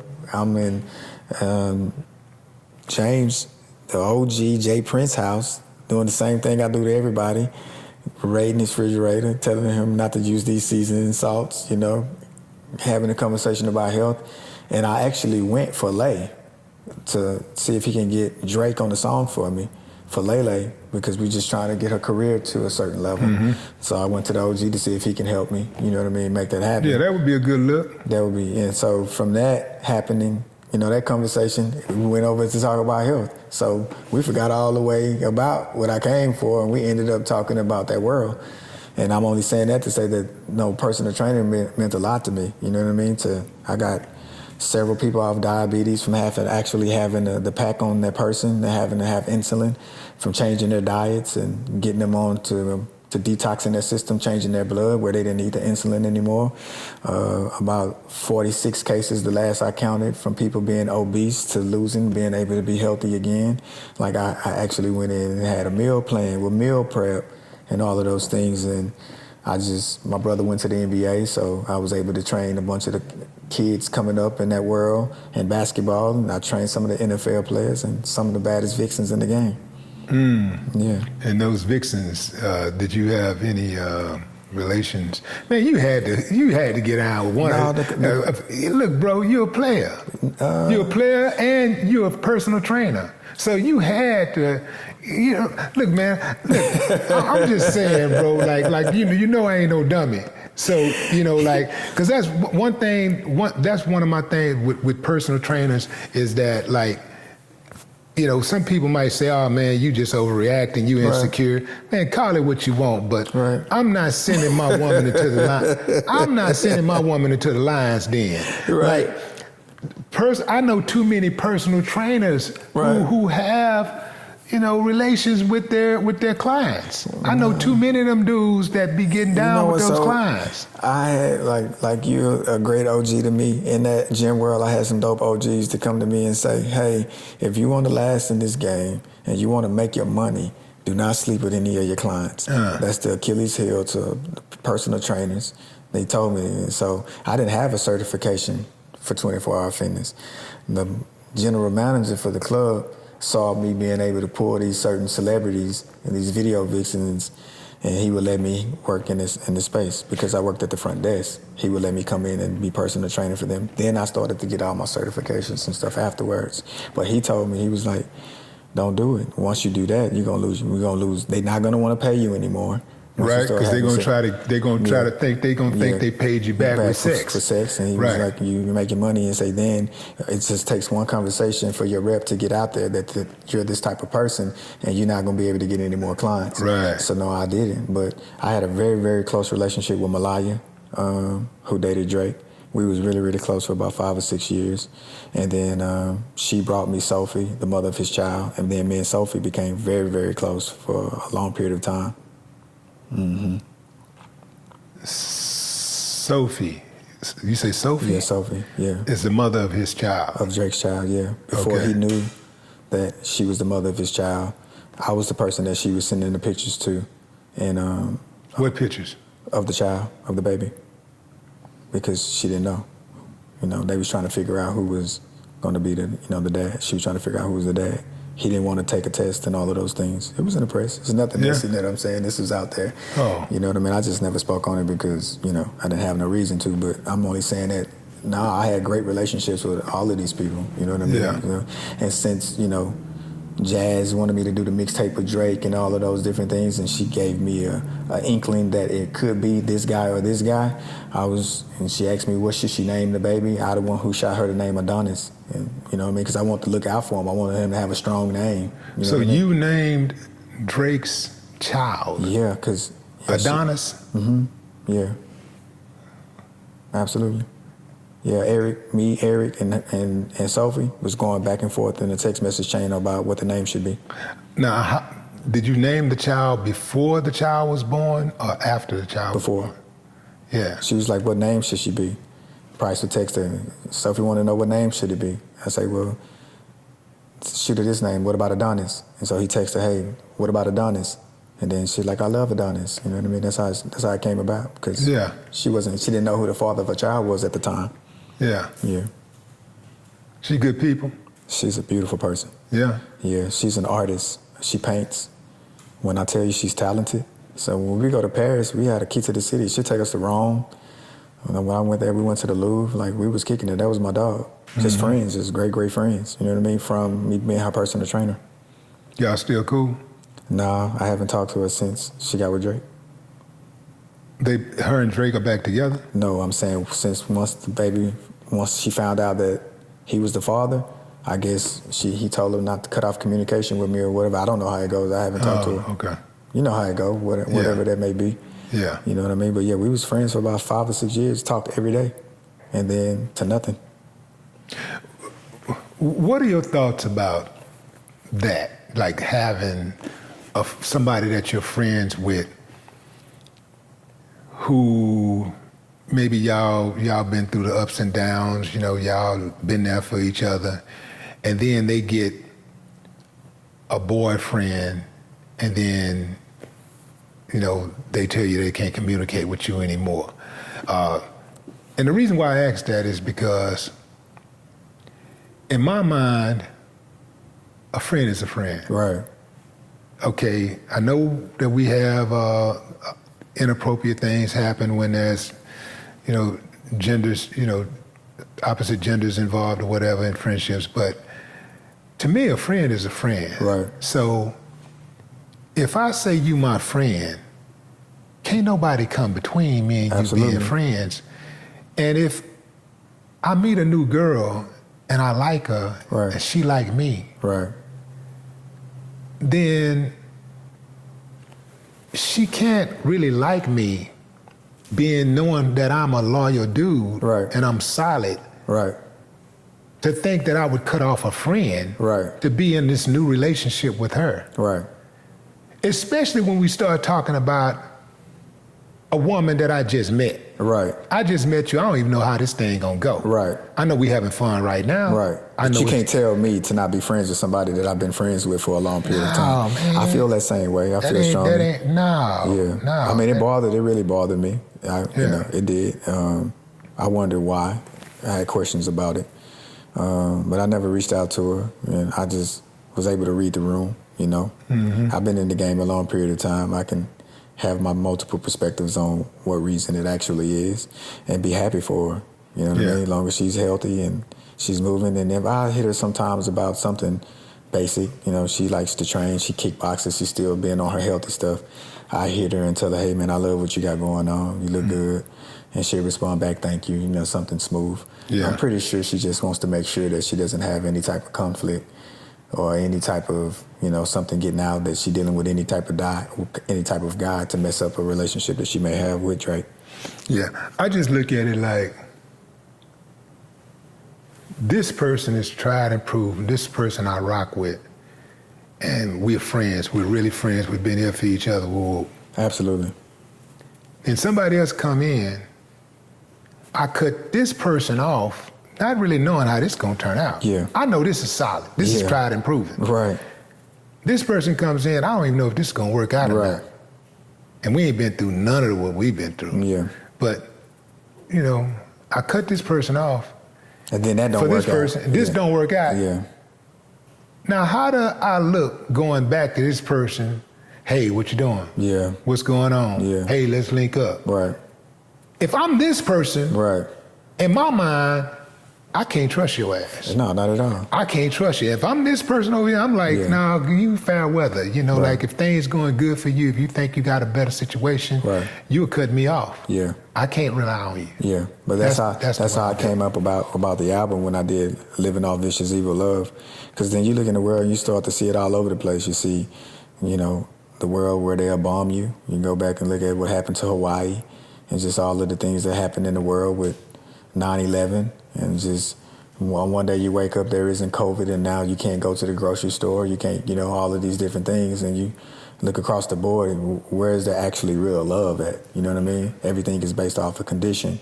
Just to, you know, back what you're saying about this relationship that I had with Sophie. Like it didn't bother me because I'm so used to it. I'm so used to seeing something start off as something and then transitioning. And I just look at it, hey, that's how it's supposed to be. And, you know, whatever that is, if it isn't for me to be a part of it or to be a part of my world, then it isn't supposed to be a part of my world. So to an extent, we're all pretty much living off vicious love. Yeah, absolutely. If you're living with a condition. Living off vicious, let me say it.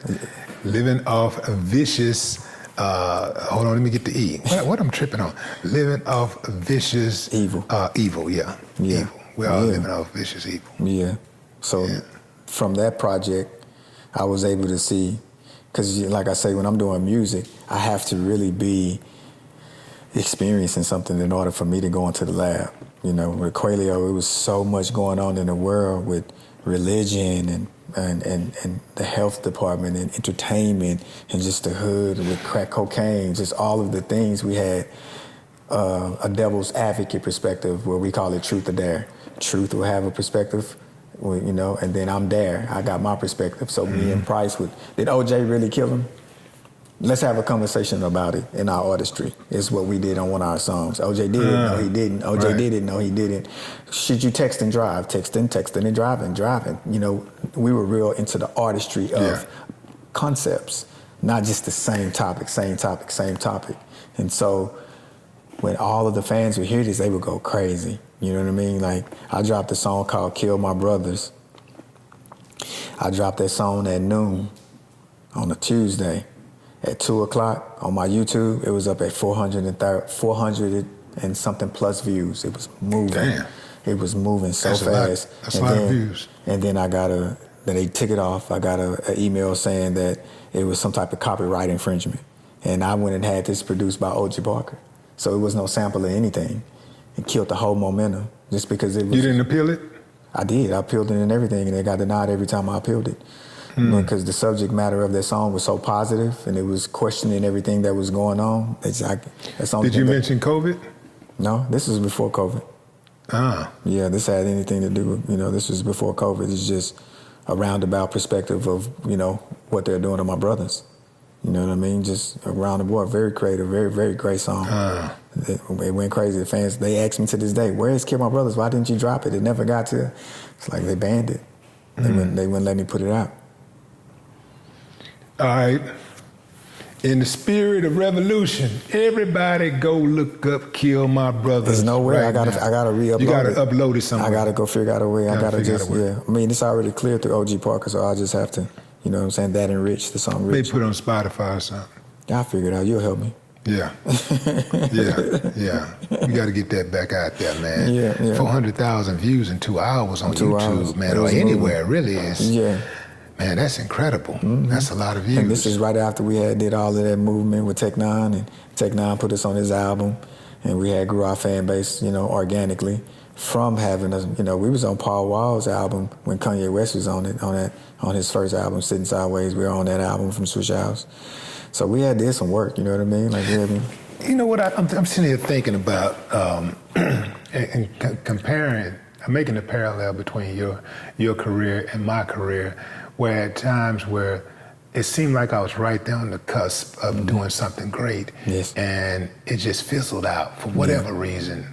I can name numerous, but I'll just give you one where in 2000, I believe it's 2001, I had this song called Dear God, and it was my first solo song in about 6-7 years where when it landed on the charts. It was on the Hot 100, number one on the Hot 100 list, all that stuff. And it was just starting to go into rotation. It was being played in the during the drive time hours and all of that, where they start trying to get it warmed up to go into rotation. Right. So a few stations had already added it, other stations were starting to add it. Right. And right at that time, 9/11 hit. And they shut down all new ads on all platforms, radio stations across the country. Wow. They just, and so I don't know if you remember, but for a while, for months, they only played the same songs that were already out. The same songs already out for months. Right. And man, I was like devastated, right? Devastated, yeah, me bro. Too. I was like, damn, and so I'm thinking, damn, am I cursed? Right. I started thinking I'm like, nah, hell no, ain't no one person or some one spirit hovering over me, just doing something evil to me and undermining me. Yeah. Not with all these uncivilized mutts out here. I'm trying to tell you. No, it's got to be something other than that. Yeah. So whatever it was, coincidence, happenstance, whatever, I just kept driving. I just kept going, man. Right. And eventually it worked out. Like you said, reinventing yourself. Absolutely. And it eventually worked out. Yeah. But I said that to ask you, did you ever think at any point that perhaps because you guys were at the cusp of superstardom or stardom for so many times, and it didn't work out, that you were cursed? No. I knew why. I knew exactly what was happening. Okay. Yeah, I knew what was happening. Yeah. Yeah. All I would do every day is tell myself, stay healthy. You'll be able to tell your story. Yeah. And that's greater later. You know what I mean? Like, you could think that we was on. Eric went and talked to Charlamagne with the face paint on. Charlamagne had him on his show and told everybody in the world that Aquelio was his favorite group. And we just knew we were going after that. This is Charlamagne on the Breakfast Club. Like, this is no biggest platform. Charlamagne co-signed. Shout out to Charlamagne, man. Charlamagne co-signed, and then reached back out to him. And, let me call Timbaland. I'm hooking you up with Timbaland. Timbaland want to go in the studio and produce our music. Really? Like, okay, cool, price. Finally, oh my God, I can't wait. This is what I've been waiting. I've been with all of the Shade Tree producers in the game. I'm about to get with Timbaland? Are you crazy? Do you know what I'm about to do? I'm about to, you know what I mean? And then they stop answering the phone. And then they just come up missing. And you're like, why? You know what I mean?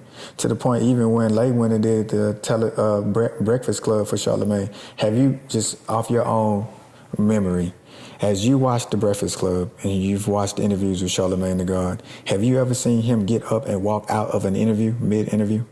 No. He walked out of Lay's interview. For what? Nobody knows.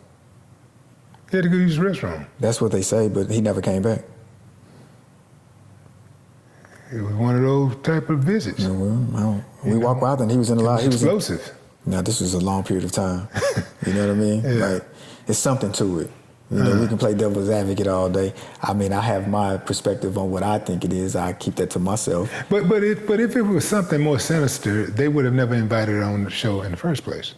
When it's up, you know, when you have certain, like Nickelodeon, Paramount, and they're promoting 2 shows at one time.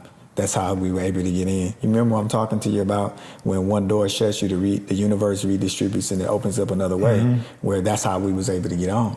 That's how Lele got there, is because they shut us down on that side. So the universe... So you're saying that the left hand didn't know what the right hand was doing? No, not at all. So when we walk on, she's promoting her television show with Young Dylan, another guy that has a television show that Tyler Perry is doing, and Will Packer is doing Lay's. So they're promoting these shows simultaneously. He don't know I'm walking on this show. I went with her. Yeah, I got to ask Charlamagne about this. Yeah, we got to get to the bottom of this. You know what I'm saying? If Aquelio is your favorite group and you tell the world Aquelio is your favorite group, why never we heard Aquelio after that? What happened? Why did you say you was going to do these things with them and it never happened? Okay, I'll give you another one. We all know that the Breakfast Club is known for messy shit. That is a messy place where they talk about all of the mess in the world, right? If you know Aquelio... Sometimes. Majority of the times. Sometimes. Majority of the times. You think Breakfast Club is messy majority of the times? Majority of the time, yes. It's about, you know, that's what brings the feed. That's what make the people want to see the negative is, you know, all of those different spaces. They like to play in that space, I would say. Okay. Not necessarily the holistically... I think they got more balance now, though. You know, yeah, like because when you listen to the girl that do the news and stuff, she's beautiful. You know, and then you got Charlamagne, you got you know, but they do have an assignment: the latest news and gossip. Yeah, right? Absolutely. And that's all I'm saying. So if Charlamagne knows Aquelio is my favorite group. He told the world. Then Aquelio fights 6ix9ine Tekashi. It breaks TMZ records. You have a conversation with him and he tells you, I don't want to bring you on to the show for something negative. When we wanted to go on so we can talk to them about the same thing I'm talking to you about, what's the chance of this alignment happening? For whatever reason you didn't have us on before, you have to have us on now. You had 6ix9ine on. Now, I can see because 6ix9ine is a bigger artist than Aquelio is, and he had no clue of who Aquelio is. He had 6ix9ine on his show. 6ix9ine talked about Aquelio on the show. 6ix9ine told him, hey, well, won't you call him? You say they're your boys, right? Call them. Okay, so why at that point are we not back on? Tell me what it is. You walk out Lele show. It has to be something. I ain't saying what it is. Yeah, we'll get to the bottom. Yeah, it's something. We'll get to the bottom. And what I think it is just because of the tone that Aquelio has when it's rapping and the things that it's talking about and the people that it go after and what we're about. That's the only thing that I can think about. It can't be anything else. And even that is positive. Are y'all ever going to put Aquelio back together? Price he's gone in a completely different trajectory of his world. He wrote a book called Book of Illumination, where he talks about the different comparisons of pop culture and reincarnation in a real dope way. So he's more focused on that in that world. He also went on to Charlamagne and Andrew Schultz's show and talked to them about that book, blew their mind, you know what I mean? So he's on that. And now I feel comfortable where I could do music again and not have our community say, oh, he's just trying to roach off his daughter. You know what I'm saying? So I took my time. I didn't want to put out no music. I didn't want to do anything to interrupt her career. I wanted to wait until she was solidified. And now I feel comfortable enough where she's on her own and she got her own thing going on with her movie about to drop. Then he rolled it over into a series. She got the biggest producers in the world with ATL, Jacob, and everybody you can think of on her music and producing. Now I can go back to doing what I know I need to do. Excuse me. Let's talk about people thinking that you perhaps might be roaching off your daughter's career, right? Right. What if you was? Right. All the fucking work that you put in, you know what I'm talking about? Like, with all the work that you put in Right. with Lay, with all of the sacrifices you personally made Right. for Lay, Right. and this ain't even counting the fact that you helped bring her into the world. Right. If anybody gonna motherfucking roach off of her, Right. why not? You know what I'm saying? What's the problem with a father being compensated for the work that he put in? The actual work that he put in. Now, I got it. Sometimes some parents just sit back and they don't do anything to help their children advance in the world. Right. I got that. Right. But you ain't that dude. Right. Like, you deserve to be compensated properly if you have helped your daughter become a star. Matthew Knowles deserves to be Absolutely. compensated Absolutely. for helping his daughter become a star, one of the biggest stars in the entire fucking world. Right. Why does everybody else, it's cool for everybody else, from her dancers to her producers Right. to the executives at the stations to the Right. fucking promoters, Right.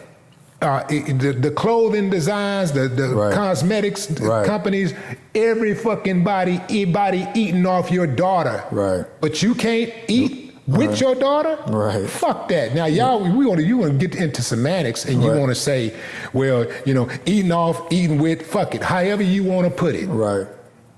I don't have a problem when you actually put the work in. Yes. When you actually put the work in, we don't get Lay Right. without you. Right. We don't get Lay. Right. Perhaps, on her own, at some point, she decides she want to go into that direction and do something, but we know we ain't getting no 10-year-old phenomenon. Right. Right. We not getting that. we know she can't go out there and do that by herself. She wouldn't, even if she wanted to do that, she couldn't have done it by herself. Yeah. So why shouldn't you be compensated for giving us Lay? Right. For giving the world Lay. Why shouldn't you be able to live comfortably? You planted these seeds. Yeah, absolutely. I get offended by shit like that, man. Right. Like I do too. Yeah. I really get offended, and for me, it's just a sensitive spot because our people vibration is so low. The frequency is so low, and you can't play with it because now we're in a viral stage. For instance, where you have me who's protecting my daughter in two different situations. I've said 1 billion things on my page in the positive about Alea and our relationship. None of them went viral. I said one thing about Kim Kardashian not supporting Lay. I went viral immediately, and it was true. She was doing something where she wasn't supporting her fully. She came back, she apologized. Lay went over to Kim K's house. They did a play date. Kim Kardashian was beautiful, but it was off negativity. And then there was another girl who put 2 buns on her head. She put on a velour suit that said "that girl," and she took a picture and she was selling velour suits. Right at the time, Lay was selling pink velour suits called Set Feel, which is "that girl" in French. And we all know that Lay that's known for the buns as well. Now, and I went viral. Everybody said Lay didn't create the buns and she didn't create that girl. I know. From the beginning, I've seen so many different pop culture moments that was transcended by somebody, and you know that we got tattoos and baggy shorts from Allen Iverson. When people start jumping and wearing gold, you get that from Michael Jordan. So when I'm from the city where, man, that boy cold, or man, that girl, we from the city and that's our lingo. So when I call her that girl Lay, I know why they're using that girl. It's everywhere. And right now today, if you Google who's responsible for that girl in this day and age making that the slang for every girl using that girl when it used to be that bitch or the baddest bitch or the diva, when we know that it wasn't that girl for a period of time for sure, and it is now. They say it's Beyonce because Beyonce used that girl for the first song title of the Renaissance album. She uses that girl. Well, I've seen Blue Ivy run up to Lay and was a fan. And Beyonce has never mentioned Lele. You know what I mean? Like, ever, not one time have she said that my daughter loves her, y'all go look out for her. She's over there working with, again, I told you, Tim Witherspoon, who is married to Kelly Rowland. She's from Houston. Her dad worked with my dad. Y'all look out for that girl, Lele. No, she says nothing, but her song is That Girl. I know where that comes from. You've been a diva this whole time. You understand what I'm saying? So that's why I don't want to say anything, because every time I do, it goes directly to the negative, because our people don't want to champion us from the frequency that they're set in. They'll rather be something negative, the shade room, just all of the different places that we have that are negative. So it gives me PTSD to come out and say, I'm about to put out an album. Yeah, well, just to be clear, Beyonce is untouchable. Nobody can say anything. No. I ain't being facetious. Don't say shit about Beyonce, you can't, man. At all. That's that girl, my girl. Yep. You know, like, you better not say nothing. But absolutely though. I'm absolutely. That's why I haven't. But I am serious. I don't know what that's about, man. But hopefully, you know, because I do know there's a whole lot of ask that she receives on a daily basis. Everybody, is so many people that she's connected to that believe that she should do something or say something for them on their behalf. Absolutely. You know, so she can't possibly, you know, like serve everybody or help everybody else out, everybody out. But a special one, a token child, somebody that's for the community, a young black girl in our demographic who has the positive perspective for all the little black girls and little black boys, that when I go and I can make $140K on my own for my own television, on my own show, because I rent a venue, I post a flyer once or twice, and I sell out Warehouse Live because she's speaking positive. You know, I was at that show. Right. Yeah. You understand what I'm saying? Yeah, I get it, man. So I get it. Like, look, man, I'm just saying, I can't get at a pass, OG. I mean, I know you can. It's not a pass. That's my baby. You know what? I can't get at a pass. I'm gonna tell you, bro. It's not. It's not a pass. It's not a pass. It's just that, you know, I just want shit to work out between. I love Lay, I love B, absolutely. And I just want everything to work out between us. And I think it will. At the end of the day, I think everything is going to work out. You know, I just don't like when we clash. This isn't a bash. I don't like when we clash. You know what I'm saying? Like when we talking about Houston, baby. You know what I'm talking about? I'm not bashing. I don't like when we clash. It's just a question. Yeah. It's just a question posed. It's not who gives a shit if she does. T.I. done told me the same thing. It's several. Angela Bassett, nobody cares. Keep going. You know what I mean? So we don't care. I'm just posing a question because it's so close. Yeah. The family is so close. And you would think that would be a given if it's gonna help push her up when we already know they don't want to see her in the light. This is difficult for us to, as a black dad. Yeah. You know what they doing to Deion Sanders' son. It's difficult for us to get to the next level. So if I come out and say, I know I'm talented, I know I can rap, I know my pen is amazing, majority of the hooks and songs that y'all hear that Lele do comes from my consciousness and my creativity, and it worked. She's never hit radio. Not one song on the radio. Really? She hasn't had one song on the radio. Now that's surprising. And every show is sold out. That's true. And they're screaming her music to the top of their lungs. No features. That's crazy. I'm saying no help, no push. So this is what I'm saying. In order for her to go to the next level, she's gonna need support. Yeah. She's gonna need that support from everybody that she deserves. I'm claiming it, man. I'm claiming it. Be in late, man. Be in late coming, man. Coming soon. Absolutely. Be in late, putting it down for H-Town, whatever it is, man. You know, hey, man, we're gonna let bygones be bygones. Yeah. Be in late gonna do something together, man, and blow up the spot. You dig what I'm saying? Yeah. And I'm absolutely behind you 1,000%, man. Thank you, brother. And hoping that you blow up the spot. With that new album and everything else that you're doing. And you're going to be good, man, because you're a solid brother. You got good energy, and your drive is unmatched. Thank you, brother. You dig what I'm saying? Yeah, absolutely. Yeah. Appreciate you for having me. Ladies and gentlemen, Acie, hi. My guy. No more talk.